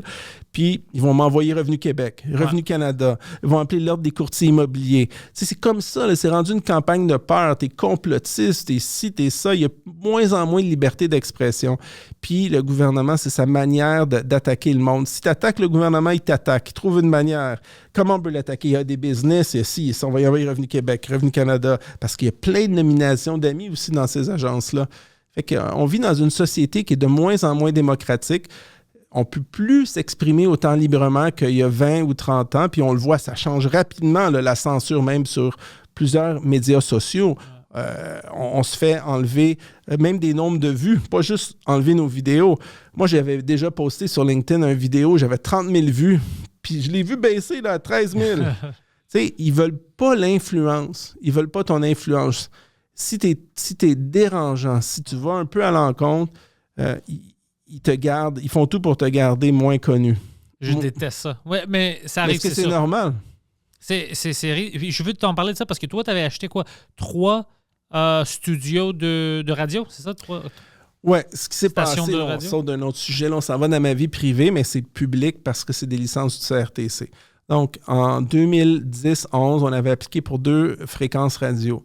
940 AM à l'époque, qui était et 690 AM. On faisait face à une grande concurrence de peut-être 23 compagnies à l'époque.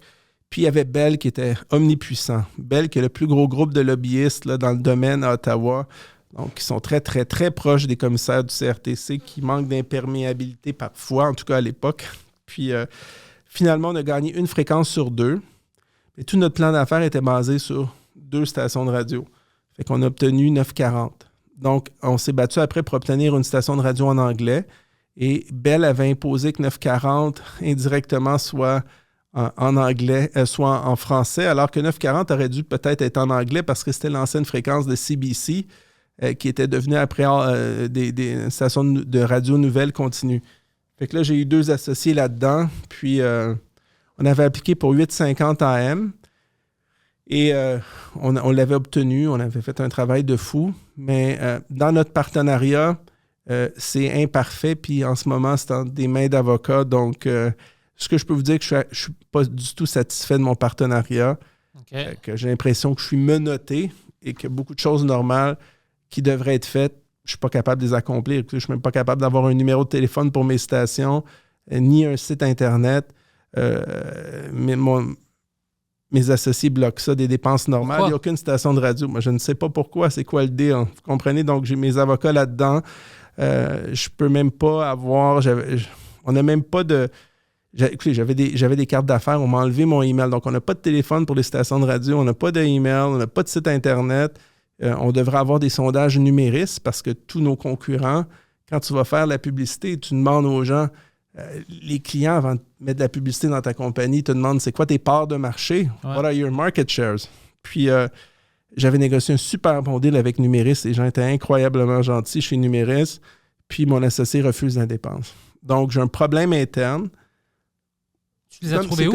C'est comme du sabotage. Les associés, tu les as trouvés où? Ah, je ne veux pas rentrer là-dedans. Ah ouais, je veux dire, écoutez, c'est pas des gens que tu connaissais? Oui, Et toi, tu connaissais? son père était propriétaire de CKVL 850. Et 96.9, c'est quoi? Puis une autre station à Vancouver. C'est lui qui nous a amené un peu dans le projet. Ce problème avec lui, il veut que ça bouge, mais il nous doit beaucoup d'argent. Il a arrêté de subventionner. Donc, c'est moi qui ai mis le plus d'argent des trois. Puis l'autre associé, je ne comprends pas sa logique. Mais je veux pas. Tu aurais dû rentrer dans les podcasts. Mais ce n'est pas terminé, donc peut-être qu'on va se revoir subséquemment là-dessus. Écoutez, on a une station 940 AM en français qui fait un bon travail. Là, on a un partenariat avec une station de radio numérique. En anglais, on ne fait pas ce qu'on devrait faire. J'essaie de le régler. J'ai mandaté des gens pour essayer de régler ce conflit-là, mais le potentiel est énorme. Je pense que ça mènerait plus d'équilibre dans la qualité des nouvelles dans le Grand Montréal. Puis, je vais t'inviter en ondes. Je suis toujours là pour toi. Et Poséidon aussi. Lui aussi est toujours libre. Pour la politique, est-ce que tu penses re-rentrer dans la politique municipale? Écoutez, je ne sais pas. Je navigue entre les trois. Dans ma tête, j'ai un cœur à Montréal parce que j'adore ma ville. Dans la manière actuelle, c'est pas une ville qui est gérable. La structure ne fonctionne pas. C'est comme si tu n'as pas vraiment autant de pouvoir que tu devrais avoir comme maire. Au niveau provincial, c'est là qu'il y a un gros problème parce que nos droits civils, nos libertés ont été attaqués plus durement que n'importe où au Canada et aux États-Unis, puis de plein de pays sur la planète, tellement que ça donne une mauvaise image du Québec. Mais il y a plein de gens qui voulaient déménager au Québec ne veulent plus venir ici parce que c'est comme un État policier, c'est un État qui brime vraiment des libertés de base. C'est du jamais vu en peu de temps. On nous a enlevé nos libertés une fois, on les enlève une deuxième fois. On devait être vacciné une fois, on devait être libre. On est vacciné 2 fois, on devait être libre. Là, ils veulent un 3e, 4e, 5e, 6, 7 vaccins. C'est quoi cette affaire-là? Alors qu'on sait pertinemment qu'il y a beaucoup d'inefficacité dans les vaccins et qu'il y a d'autres remèdes qui fonctionnent beaucoup mieux. Donc, il y a un agenda caché là-dedans qui n'est pas là. Puis on ne dit même pas la vérité aux gens. Si au moins le discours du gouvernement était équilibré, c'est comme s'il n'y avait aucune... C'est blanc ou noir. Il n'y a pas de zone grise. Les gens ne sont pas stupides, là. Tout n'est pas parfait. Équilibrer les choses. Donc, au niveau fédéral, on a un premier ministre. Moi, je me situe un petit peu idéologiquement entre les partis libéraux du Canada et le Parti conservateur. Entre les deux. C'est drôle, hein? J'aime le côté conservateur d'une meilleure gestion des fonds publics, moins de gaspillage, moins de corruption, disons-le. Mais j'aime pas le côté fanatique de certains membres conservateurs qui anti-abortion, anti-avortement, patati patata, une couple de flyers religieux. Puis, côté Trudeau, ce que j'aime pas, c'est le gaspillage de fonds publics, le manque d'équilibre dans les nouvelles, dans le positionnement, la faiblesse un peu de M. Trudeau à l'international. C'est pas un leader qui est très, très respecté. Je veux dire, je veux pas aller contre lui, je le connais personnellement. J'ai bu avec, il est allé à Brébeuf avec moi. Je suis plus jeune que lui. Sa blonde, son ex-femme, Sophie Grégoire, parce qu'ils sont plus ensemble. Sa femme, maintenant, c'est pas elle, sa femme? Ouais, mais ils sont plus vraiment ensemble. Je sais pas si c'est annoncé au public, mais ils sont plus ensemble. Ah, ça arrive. Ça arrive. Bon, ça arrive. La politique, c'est pas facile. C'est Sophie, c'est mon amie. On allait ensemble à Brébeuf, elle a mon âge. Puis moi, j'ai le même âge que Michel, son frère qui est décédé. Donc, Justin est 2-3 ans de plus que moi. Donc, je le connais personnellement, mais moi, je suis un style plus rigoureux, plus propre. Propre dans le sens que, tu sais, pas de gaspillage. Puis quand on fait quelque chose, on le fait bien. Quand je mets de l'argent dans un fonds, je veux que ça aille aux citoyens. Ce que j'ai remarqué du gouvernement du Canada en ce moment, il cache des milliards. C'est pas juste des dizaines de millions, des milliards dans toutes sortes de sociétés qui sont hors du Parlement, hors du gouvernement. Je ne sais pas si vous comprenez, hors du contrôle direct du gouvernement. C'est vraiment compliqué à gérer, là. Ils font des fonds des fonds verts pour aider les villes. Ils ont plein d'argent, mais ils n'ont jamais déboursé une scène encore. Puis ils ont comme 200 employés qui travaillent là, mais ils n'ont jamais déboursé l'argent. Puis ils sont assis sur 2 milliards dans le compte chèque. Il y a de l'argent, plein d'argent sorti des yeux de l'attention du Parlement, du contrôle du Parlement. Ça, ça m'inquiète beaucoup. Donc, ça m'intéresse. Dans les faits, j'aimerais plus aller à Ottawa pour gérer le Canada, parce que le Québec, c'est pas facile à gérer. C'est pas facile à gérer, c'est pas facile à changer la mentalité des gens. Puis tant que tu as des médias qui font la pluie et le beau temps, c'est pas facile. Mais je suis Québécois, je suis fier des Québécois. Ma famille, ça fait 400 ans qu'elle est ici. Là, on est arrivé à Trois-Rivières il y a 400 ans. Donc, je veux dire, je peux pas être plus Québécois que ça. Sauf que, on verra. La ville de Montréal, c'est sûr que c'est un naturel. Je connais ça comme Poséidon. J'adore ma ville. Je peux pas être plus Montréalais que ça. Sauf que la structure de la ville m'enchante pas. C'est Puis- comme, je ne sais pas. Mais je suis prêt à servir les gens. J'aime les gens, j'aime les citoyens. Puis je suis vraiment honnête. Tu peux pas m'acheter. Tu peux pas me faire un chèque, dire, regarde, je t'envoie ça là, à Chypre, au Luxembourg, en Suisse, à Cayman, à Dubaï. Je t'envoie 1 million, 2 millions, tu fais ça. Ça marchera jamais avec moi. Jamais, jamais, jamais, jamais. Puis je pense que je suis trop vite mentalement pour me faire fourrer. Financièrement, puis je me mettrais une équipe extrêmement forte. Puis, parce que toi, tu connais personnellement Justin Trudeau, lui, c'est pas de la manière que tu le connais, un homme assez fort pour dire non, ça c'est pas bon pour le pays. Moi, je vais diriger. C'est ça que je comprends pas à propos de lui. C'est-tu quelqu'un qui veut faire tout le monde autour de lui heureux, alors il dit oui, oui, oui quand il pense pas, ou c'est juste qu'il sait pas qu'est-ce qu'il fait? Je pense qu'il est très intelligent. C'est juste que ça est peut-être un peu... je ne veux pas dire ça. Trop gentil, je sais pas, avec eux autour de lui. Peut-être un peu fainéant. Un petit peu comme... Okay. Fainéant, un petit peu relax, Ouais. chill, party. Tu sais, c'est pas un gars méchant, mais je pense qu'il fait son travail à moitié. Je pense pas qu'il fait son travail comme vraiment, vraiment aussi sérieusement qu'il serait capable. Je sais pas si tu comprends, là, comme on voit visiblement que c'est pas lui qui mène, on dirait, sur plein d'aspects. Mais c'est ça, ouais. Il n'est pas présent. Tu vois, aujourd'hui, il y avait un appel, c'est annoncé, il y avait un appel de l'OTAN. Tu sais, le Canada fait partie de l'OTAN, NATO, et concernant le dossier de l'Ukraine avec la potentielle menace russe. Mais le gouvernement américain exclut Justin Trudeau de l'appel téléphonique. Mais ça ne serait jamais arrivé avec Stephen Harper ou Jean Chrétien. Ça, c'était des leaders forts. On peut parler de Jean Chrétien. Jean Chrétien, il jouait des fois un petit peu au niaiseux, mais il était extrêmement intelligent, Jean Chrétien. Lui, il gérait son gouvernement d'une main de maître. Il y a eu plein de scandales de corruption aussi, mais il gérait son gouvernement. Stephen Harper, je pense que c'était le premier ministre le moins charismatique peut-être, mais le plus droit qu'on a eu au Canada. Des 50 dernières années, là, genre le politicien le plus honnête. J'aime mieux un politicien un peu moins charismatique, mais qui ne se remplit pas les poches, qu'on sait qu'il est droit, puis qui gère bien les fonds publics, qui gère bien le Canada. C'était pas On était bien géré, puis tu as raison, parce que moi aussi, dans le temps de Harper... Moi, je l'aimais, M. Harper. Moi, j'étais jeune, puis je ne l'aimais pas à cause que... C'était trop sévère. C'est ça que je pensais. Ouais. Mais après 2008, après la crise économique aux États-Unis, puis tout ça, c'est là où je commençais à comprendre qui était vraiment meilleur que d'autres. Ouais, c'est comme si c'est une piece of plywood, il n'y a pas de charisme, mais au moins il fait sa job, puis il n'y avait pas de corruption, de scandale, tout ça. Je pense dans certains jobs, on a besoin de gens comme ça. Je suis d'accord avec vous. Donc, tu sais, tout n'est pas blanc, tout n'est pas noir. Est-ce que j'haïs Justin Trudeau? Non. Non, je ne veux pas dire que je l'haïs, non. Pas moi non plus. Est-ce que Aaron O'Toole, je l'haïs? Je l'haïs pas du tout. Mais Aaron O'Toole m'énerve. C'est juste que moi, je pense que le Parti conservateur, c'est un parti ingérable. Il veut être au centre, mais il n'est pas capable de l'être parce qu'il y a une bonne portion de son vote qui est très, très influent au sein du parti. Il n'est pas capable de se décoller de tout ça. C'est pour ça que je pense qu'ultimement, il faudrait que je crée un nouveau parti. Ça serait trop difficile dans ce pays. Peut-être pas. Tu peux le créer, mais je pense pas que c'est facile à gagner. Peut-être que ça peut être un outil pour négocier après une meilleure position. C'est qui j'aime? Pierre Poilievre. Lui, je l'aime, mais il voulait se présenter à la course à la chefferie du Parti conservateur. Mais il y a des rumeurs à l'effet qu'il y a quelques squelettes dans des placards. Puis ils ont comme dit, mais il est très efficace, moi je l'aime beaucoup, mais que s'il allait pour la position numéro 1, les squelettes allaient sortir. Fait qu'il retournait comme... Et as-tu peinturé sa face noire? Je suis pas là pour défaire des vies. Non, c'est pour ça. Je sais des choses, mais je sais beaucoup de choses. Je veux juste dire que même avec des squelettes... aussi, parce que si je dévoile des choses dans ton émission, ils vont t'enlever ton émission. Non, je veux juste dire que même avec les squelettes, ça veut pas dire que tu vas perdre. Qu'il y a des fortes chances que... Je sais, mais je veux dire, c'est pas à moi à décider de... Mais c'est...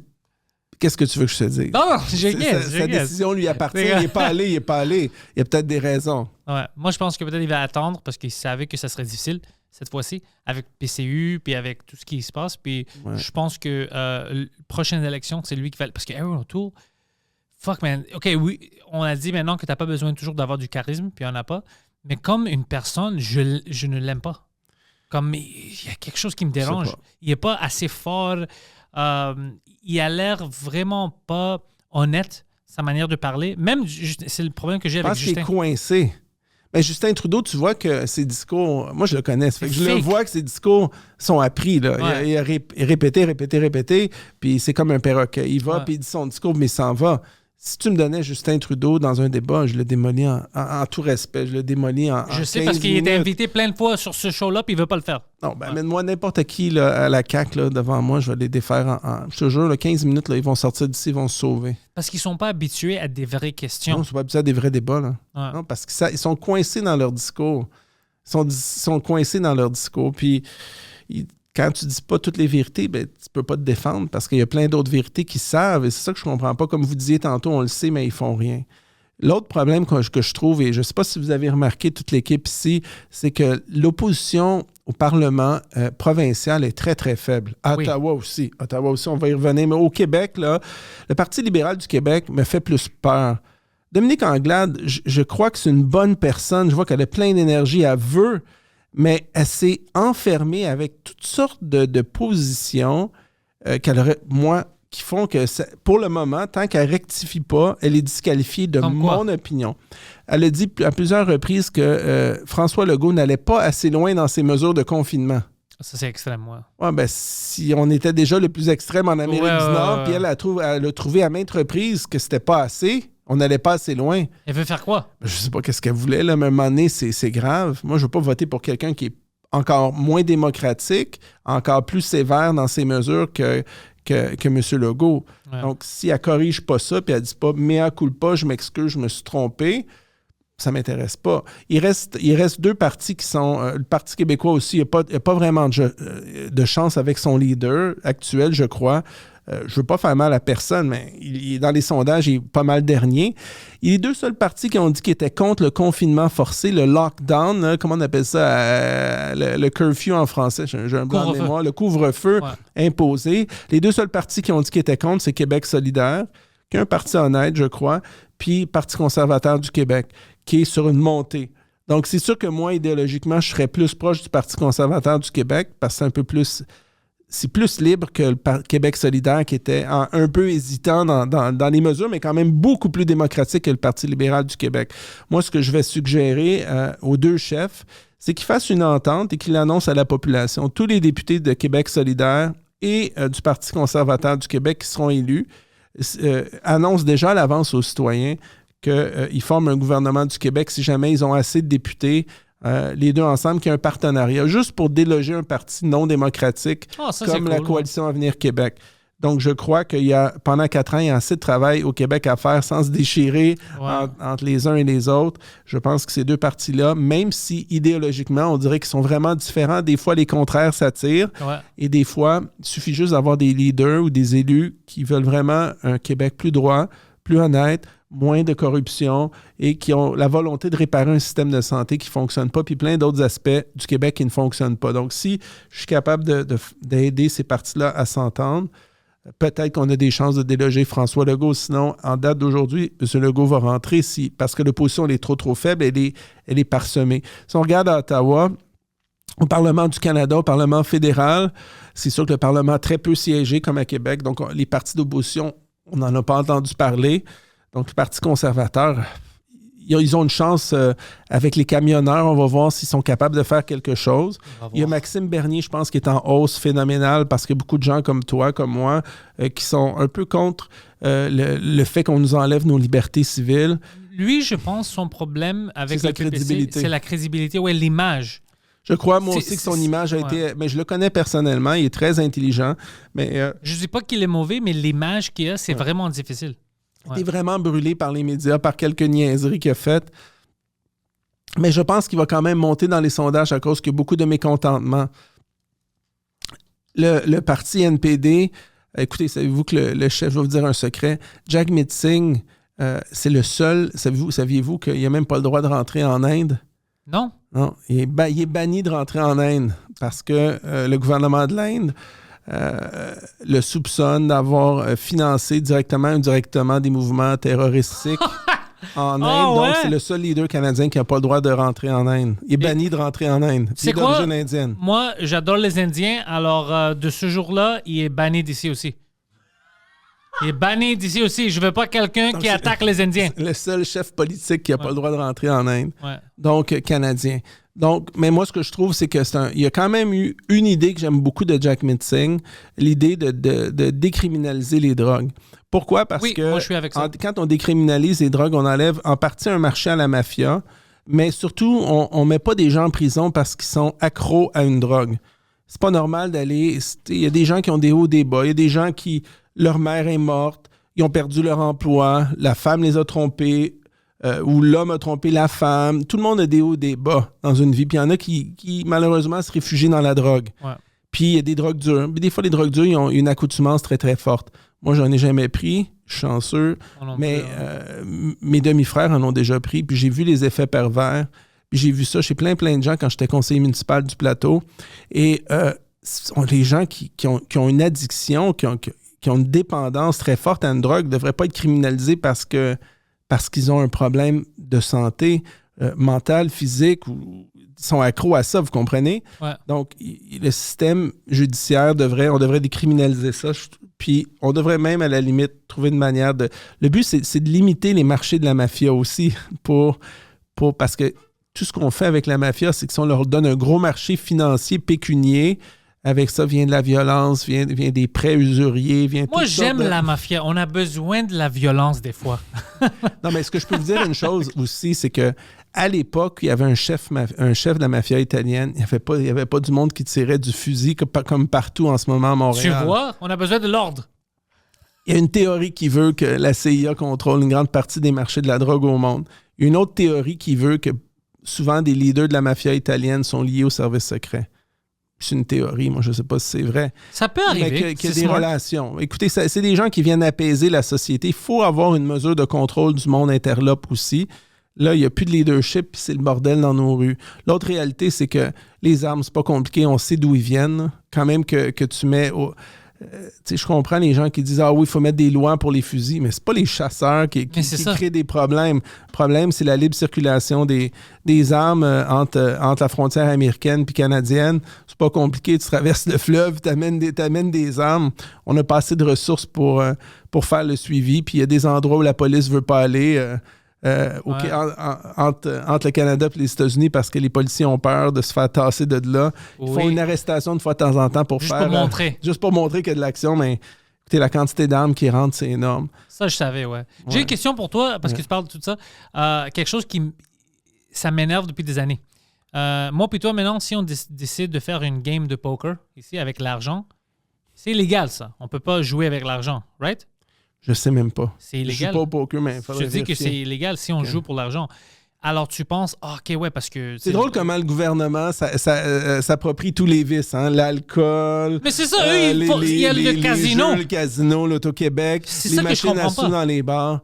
Écoutez, il y a comme une espèce de deux poids, deux mesures. Ouais. Mais je crois qu'il y a des limites à ce que le gouvernement devrait pouvoir faire. On est assis sur plein de monopoles au Québec, gouvernementaux. Le Québec, je pense, qui était rendu, puis les provinces en général, sont rendues à un stade de se demander jusqu'où on va aller dans notre contrôle de la population. Puis moi, que tu joues au casino entre 5-6 amis pour de l'argent, est-ce que ça me pose un problème? Moi, personnellement, absolument pas. Absolument pas. Absolument pas. Est-ce que la SAQ devrait avoir le monopole de l'importation des vins? Puis non. On paie au gouvernement du Québec une licence, puis des frais sur chaque bouteille. On paie notre taxe comme un bon citoyen, mais si quelqu'un veut se faire sa propre SAQ, pourquoi pas? Je veux dire, tu sais, à un moment donné, il y a des limites à vouloir tout contrôler. L'Auto-Québec, il y a combien de familles? Moi, il y a combien de familles qui sont détruites par des pères de famille ou même des mères qui sont accros aux machines à vidéo poker? Ouais. Combien de gens on met dans la rue pour ça? Puis on n'en parle pas. J'ai une question à propos de ça. Je me souviens au début, je ne sais pas maintenant, mais au début, ils ne faisaient pas de l'argent. Ils ne pouvaient pas faire un profit parce qu'ils ne savaient pas qu'est-ce qu'ils faisaient, le gouvernement. Maintenant, est-ce que le SQDC, il fait de profit? Je ne sais pas. Je vais dire pourquoi ça, J'ai pas étudié ça. Je veux pas te mentir. Quand moi, j'étais en école secondaire... Lui, je pense que je l'ai vu en fumer 2-3 dehors. Mais moi, même lui, comme moi, il fume pas. Moi non plus, je fume pas, mais... Quand moi, j'étais jeune, il y avait des enfants de 14 ans qui savaient comment faire de l'argent en vendant de la drogue, puis ont acheté des duplex. Puis le gouvernement ne peut pas faire de l'argent avec la drogue légale. Ils sont incompétents. Tu demandes au gouvernement de bien gérer des fonds publics. Tu sais. Non, c'est ridicule. C'est Écoute, pour ça regarde la gestion des hôpitaux, puis tu vas comprendre non. que... Moi, j'en connais des infirmières, puis de voir comment ils sont stressés. Moi, j'en connais une que je suis triste pour elle parce qu'elle me disait l'autre fois, parce que c'est-tu vraiment sévère avec le COVID? Elle dit, on est bloqué maintenant, on a 2 patients. Je dis, OK, 2, c'est pas beaucoup. Elle me dit, écoute, on a 2 patients COVID critical dans le ICU. On doit être 10 infirmières pour toute l'ICU. On est 2. Oui, c'est critique les 2 parce qu'il y en a d'autres personnes avec des urgences aussi. Puis, c'est fou.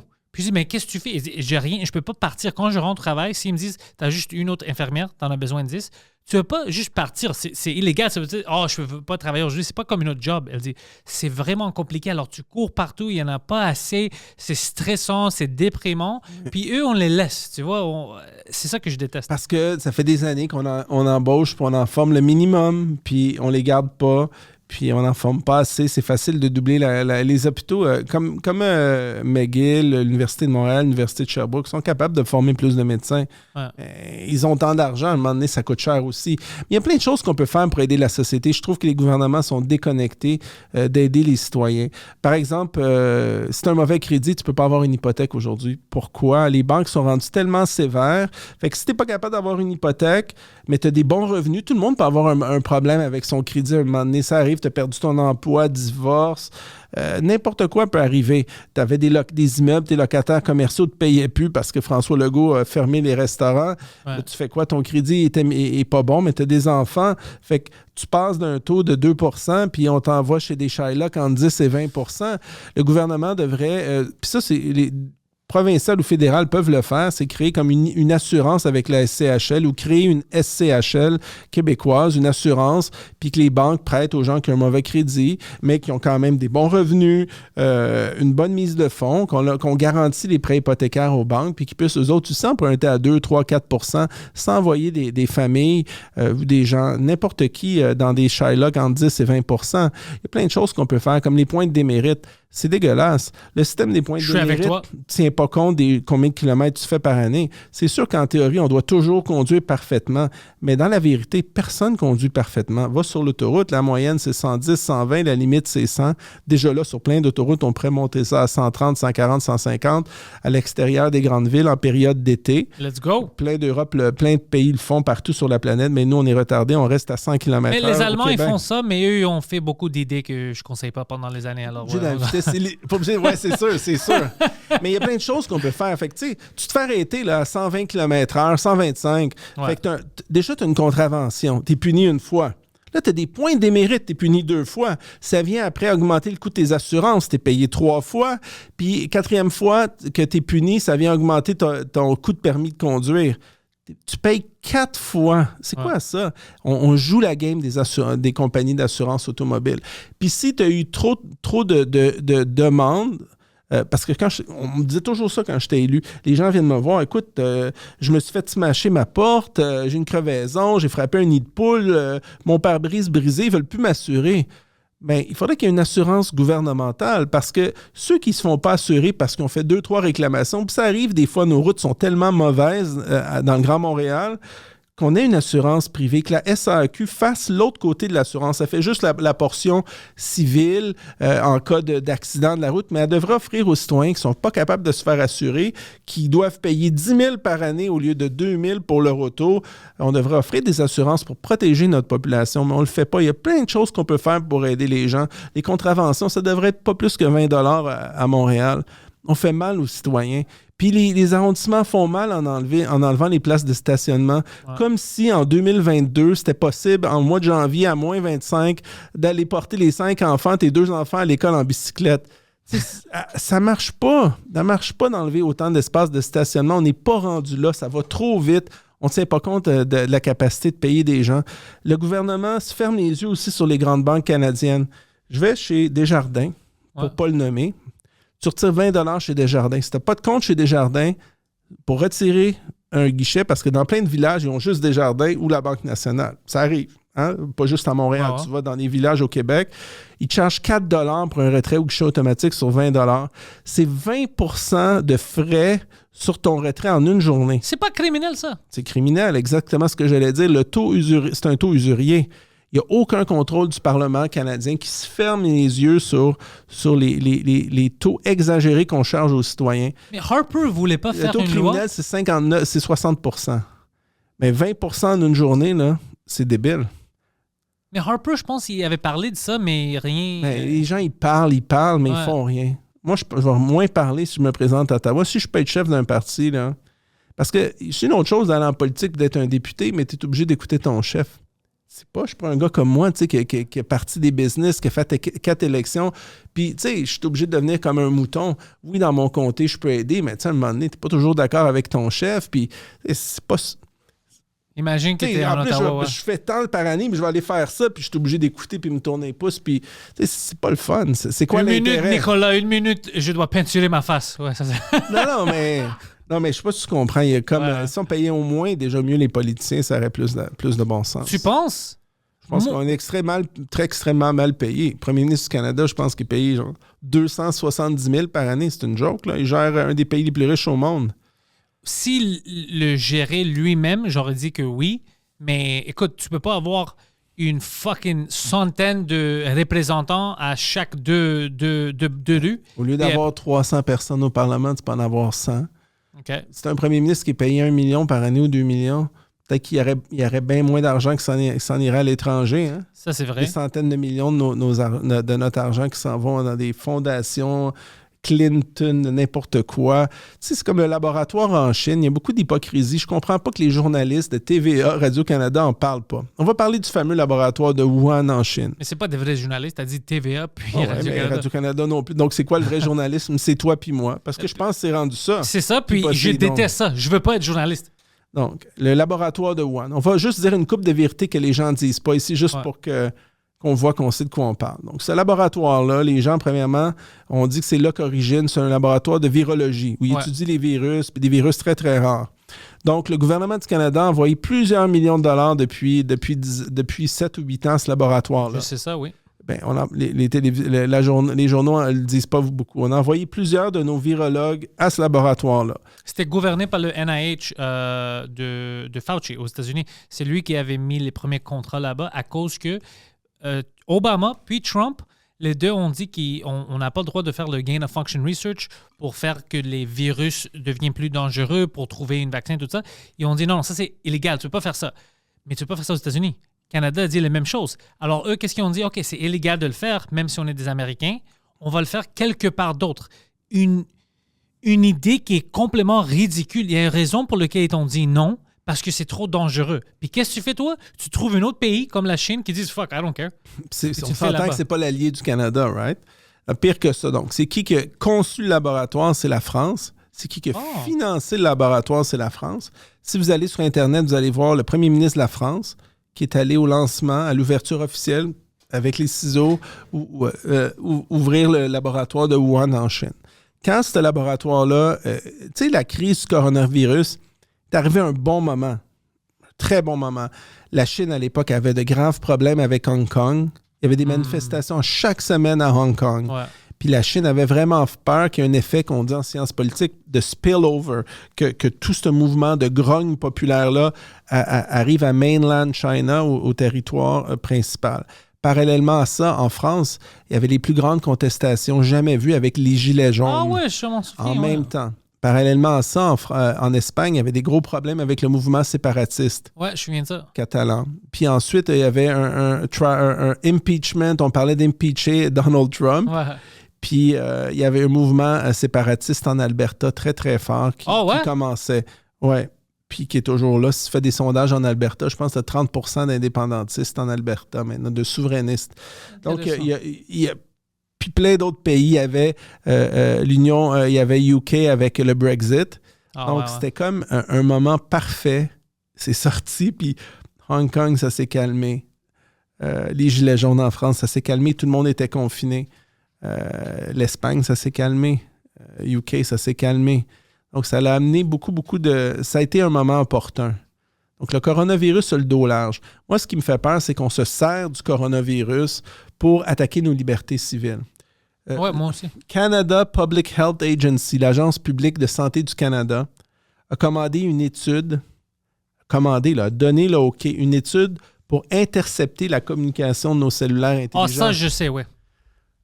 33 millions de cellulaires canadiens. Ouais. On a une population d'environ 38 millions, plus peut-être 2 millions d'immigrants illégaux qu'on ne comptabilise pas. Mais puis là-dessus, il y a beaucoup d'enfants. Donc, sur les 38 millions, beaucoup d'enfants, puis beaucoup de gens très âgés, puis des gens malades aussi. Donc, il y a 33 millions de téléphones intelligents là, qui sont sous surveillance du gouvernement du Canada, qui vérifient tous vos mouvements. Est-ce que, juste en prétextant le coronavirus, c'est pour une période de 5 ans, est-ce que c'est normal, ça? Non, je suis avec toi, c'est pas normal. C'est une atteinte fondamentale à nos libertés civiles, à notre Charte des droits et libertés. Le code QR, même chose. C'est une grave atteinte à nos droits et libertés. Pour moi, c'est inacceptable. Je vais au magasin, au commerce, au restaurant, acheter une auto. Ouais. Parce que j'adore les autos. C'est ma seule passion dans la vie, c'est l'automobile. J'adore les voitures. Fait que là, je vais cette semaine pour acheter 2 autos. Code QR. Ça veut dire que le gouvernement sait dans quel magasin je suis, à quel moment, à quelle heure, dans quel restaurant, c'est quoi mes habitudes de vie. Mais ils savent ça déjà parce que tout non, est... ils ne savent pas tous. Le cellulaire, si tu as ton cellulaire sur toi... Il faut aller plus loin que cet argument-là. Qui sait ça déjà? Le SCRS. Oh ouais, tu veux dire que maintenant, le gouvernement a directement accès à ça. C'est pas tout le monde qui Il l'a. n'avait pas ça avant. C'est OK, t'as raison. Une petite partie. Il y a le CSE, le Centre de sécurité le CST en français, le Centre de sécurité des télécommunications, ce qui est les services secrets électroniques du Canada. Tu as le SCRS, Service canadien du renseignement de sécurité, qui l'ont. Tu as les services secrets militaires canadiens qui ont accès à ça. Mais là, on est en train de le donner à de plus en plus de ministères. Donc, monsieur, madame, tout le monde au ministère. Donc, ça fait que notre information devient de plus en plus accessible à tout le monde. Moi, je suis un citoyen québécois, canadien, montréalais comme toi. Ça ne m'intéresse pas de vivre dans un pays où je dois montrer un passeport, mes pièces d'identité quand je vais manger au restaurant. Je suis avec toi. Ça ne m'intéresse pas du tout. Ça ne m'intéresse pas de vivre dans une société comme ça. Puis je ne veux pas que mes enfants vivent dans une société comme ça. Donc, un passeport vaccinal, c'est une grave intrusion. Une fois qu'on commence ça va être quoi la prochaine chose? Ils ne l'enlèveront pas? François Legault ne parle pas d'enlever le passeport vaccinal. Il n'en parle pas, donc ça fait vraiment, vraiment peur. Puis ce qu'on voit en Chine, puis dans plein de pays, c'est que tu vas avec ton passeport vaccinal, tu peux juste aller dans telle section de la ville, tu peux pas aller dans telle section. Ça restreint tes mouvements. Ça dépend de l'individu, ça dépend de quoi. Toi, tu as le droit, moi, j'ai pas le droit. On crée 2 sortes de citoyens. Le passeport vaccinal, c'est contre la Charte des droits et libertés. Il n'y a pas 2, 3, 4 sortes de citoyens. On est tous des citoyens canadiens ou on ne l'est pas. Il n'y a pas de condition. Moi, j'ai jamais vu ça à l'université, dire que toi, tu es vacciné, là, toi, tu n'es pas vacciné. Si quelqu'un ne veut pas se faire vacciner, c'est son droit. Un droit fondamental. Puis si on n'est pas capable de gérer ça dans les hôpitaux, on a un petit problème collectif. Ouais. Puis, écoutez, avant qu'on administre des vaccins aux enfants, il n'y avait pas de cas à l'hôpital Sainte-Justine. Écoute, je sais, là, les urgentologues, je leur parle, j'ai fait 4 élections. Il y a peut-être 3 cas de gens qui allaient, ils l'ont attrapé, puis les enfants n'avaient rien. Depuis qu'on vaccine les enfants, là, il y a plus que 250 enfants qui sont allés à l'hôpital depuis qu'on les vaccine. C'est drôle, hein? Comment ça a changé? Ouais. Fait que si il y a plein d'effets secondaires. Tu parles de ça, c'est toi qui es le complotiste. C'est moi le complotiste. Je les connais, les statistiques. Je connais les médecins, là. J'ai fait 4 élections, je parle, les gens, on se parle, là. Je ne suis pas un idiot du village. La problématique, c'est qu'on ne peut plus rien dire en plus au Québec. Fait que, est-ce qu'on veut vivre dans une province où, dès que tu prononces une opinion contraire, pas 100%, je suis doublement vacciné, là. Je ne suis pas un fou, mais qui pose des questions, qui dit qu'il y a toutes sortes d'autres remèdes, qu'on ne devrait pas nécessairement vacciner des enfants de moins d'11 ans, 12 ans, qui ont pas d'effet secondaire au coronavirus, à moins s'ils sont malades, immunosupprimés. Évidemment, on protège toujours les plus démunis. Mais vivre dans une société où si tu penses pas comme le gouvernement, tu es un complotiste, tu es fou, que tu dois présenter des pièces d'identité dans des restaurants, que le premier ministre décide quand il est sur un high, quand il est sur un... Il se lève le matin, qui dit « Moi, comme courtier immobilier, tu n'as pas le droit de travailler pendant 2 mois, qui ferme les restaurants, les gyms. » Écoutez, pensez-vous que c'est bon pour les gens de ne pas pouvoir s'entraîner quotidiennement? Non, regarde-moi! J'ai pris 25 livres. C'est pas normal. Et qu'on crée bien plus de problèmes. Les gens âgés qui sont seuls, qui ont leur petite routine, aller chez Tim Hortons le matin, chez Starbucks, aller prendre un verre de vin, aller manger une fois par semaine, aller au cinéma. Qu'est-ce qu'ils font tout seuls dans leur maison? En plus, il y en a plein qui n'ont même pas le droit de sortir de leur résidence. Ça n'a pas de sens. Les enfants qui portent un masque et qui font de la gymnastique avec un masque, pensez-vous que c'est bon pour la santé? Moi, je comprends même pas que les enfants au primaire portent un masque. Tu sais, puis mettre des échangeurs d'air dans les écoles, mais qu'est-ce qui attend? Ça fait longtemps qu'on sait ça. Donne les contrats? On sait que ça ne prend pas une journée, mais donne les contrats. Ils ont reçu 6 milliards du gouvernement du Canada. Donne les contrats dans les écoles. Si tu n'es pas capable de gérer ça, donne-moi le contrat, je vais le faire. Je dis, prends pas la tête à Papineau, c'est super simple à faire.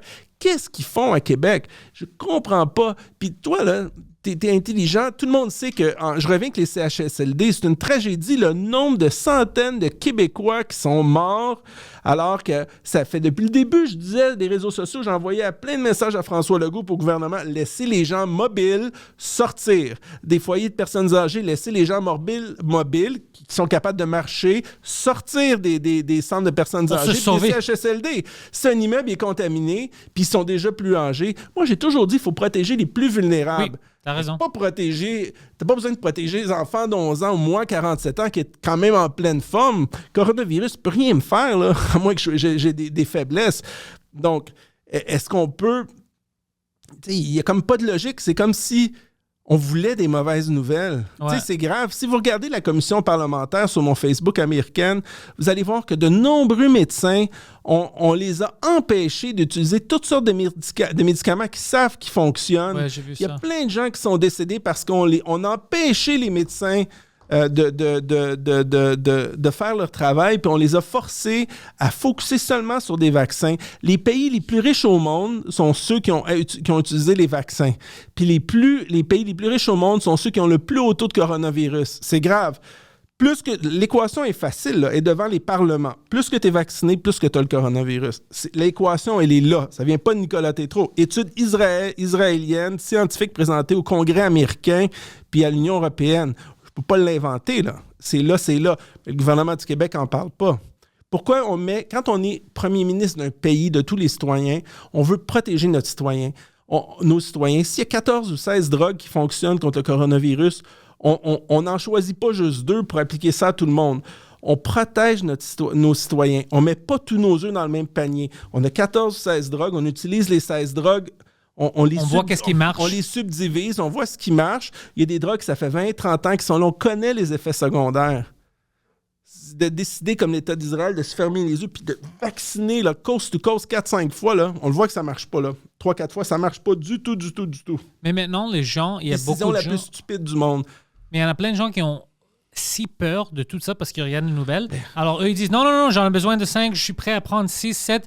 Même si ça ne marche pas parce qu'ils pensent que c'est la seule possibilité. Puis ces gens-là, ils font pitié, mais je les comprends parce que ce qu'on doit se rappeler, c'est que c'est tout ce qu'ils voient dans les nouvelles. Puis, tu sais, qu'est-ce que tu veux croire? Le gouvernement me dit ça, pourquoi est-ce qu'ils vont me mentir? Les journalistes me disent ça, pourquoi est-ce qu'ils vont me mentir? Alors, c'est vraiment difficile. Alors, chaque fois que tu leur montres des statistiques,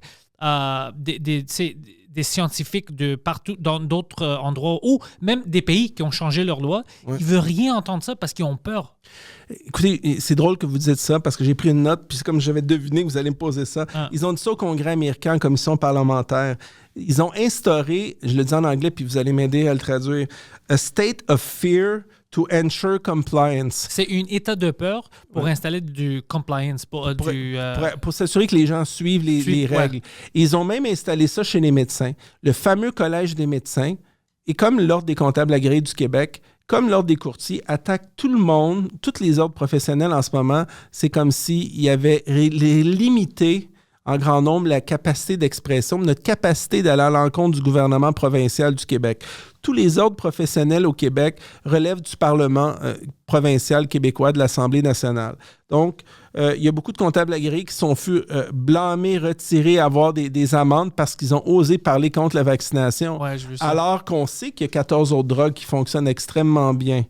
Et c'est encore pire pour le Collège des médecins. Il y a des médecins qui ont pris leur retraite parce qu'ils n'ont pas eu le choix. Ils ont dit, regarde, soit que tu vas dans les journaux, ils se font enlever leur permis, ils se font réduire leur champ de pratique. Donc, si tu réduis ton champ de pratique, tu ne peux plus tout faire, tu réduis les salaires du médecin. Donc, c'est comme un état de peur où il y a de la censure. Dans un pays, tantôt, on parlait de tous les éléments qui ne sont pas démocratiques, mais là, on rajoute à ça la censure.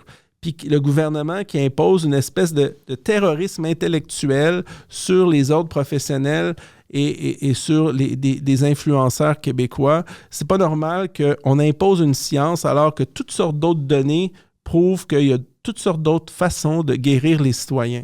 Donc, c'est vraiment un exercice de contrôle qui est au-delà de ce qu'on vit parce que rien ne peut expliquer l'ensemble des mesures antidémocratiques du gouvernement du Québec. Internet devrait être un outil pour communiquer les meilleures pratiques médicales, ce qui fonctionne, ce qui ne fonctionne pas, mais tous ceux qui dérapent ou qui dévient de la vision très, très étroite québécoise puis canadienne des 2 vaccins à ARN messager, toutes les autres drogues qu'on sait qui fonctionnent, qui sont présentées au Parlement européen et au Parlement américain, on ne veut pas les entendre. Donc, c'est pas normal. Moi, je ne veux pas vivre dans un pays comme ça. Ça me fait vraiment, vraiment peur. Et je regarde un plan B. Si on est réélu, s'ils nous ont fait ça 1 fois, 2 fois, maintenant, ils voient que ça marche, tout le monde suive. Ouais. Rien ne les empêche de faire ça plusieurs fois. Et juste pour ça, pour moi, le gouvernement du Québec actuellement, il est complètement disqualifié. Et le gouvernement Trudeau aussi, parce que le gouvernement Trudeau, selon moi, malheureusement, a une vision très, très, très étroite, la même vision que François Legault à cet aspect-là. C'est comme s'il faisait partie d'un même groupe privé secret qui partageait exactement le même agenda politique secret. Mais toi, par exemple, comme on va dire Trudeau, tu le connaissais à l'école, puis sa femme, t'as pas de manière de l'appeler et de dire « Hey, qu'est-ce que tu fais, bro? Pourquoi est-ce que tu fais ça? » Juste en secret, pas publiquement, mais juste « Qu'est-ce que tu fais? Regarde les données, pourquoi est-ce que tu fais ça? » J'ai pas voulu faire ça parce que je trouvais que c'était comme...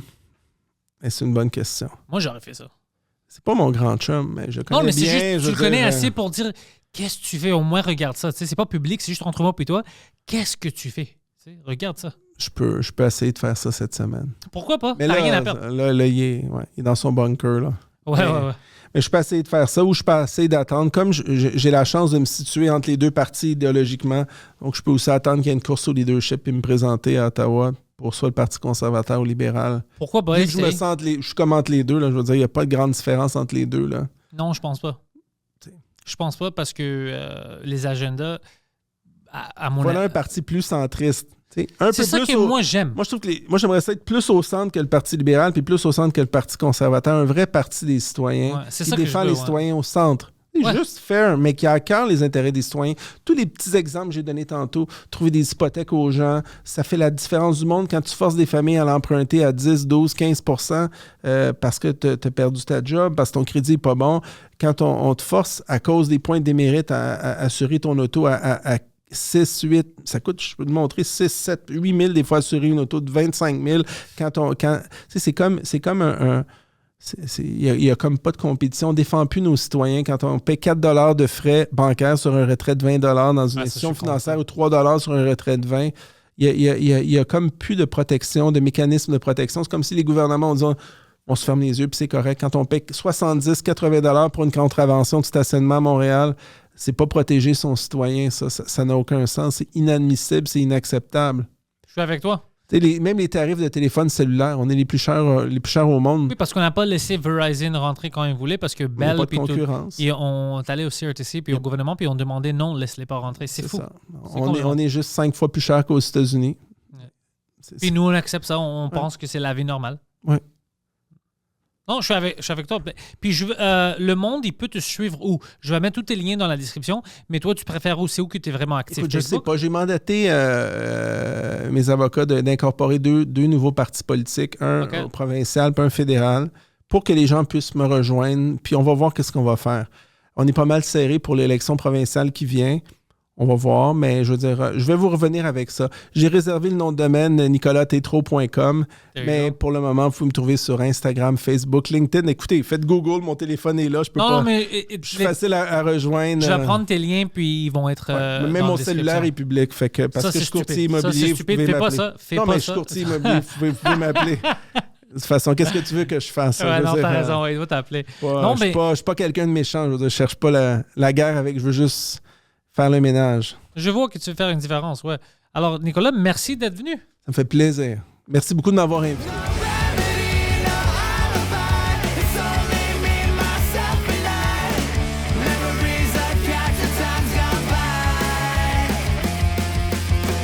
We've built this prison cell 'cause we can't trust ourselves.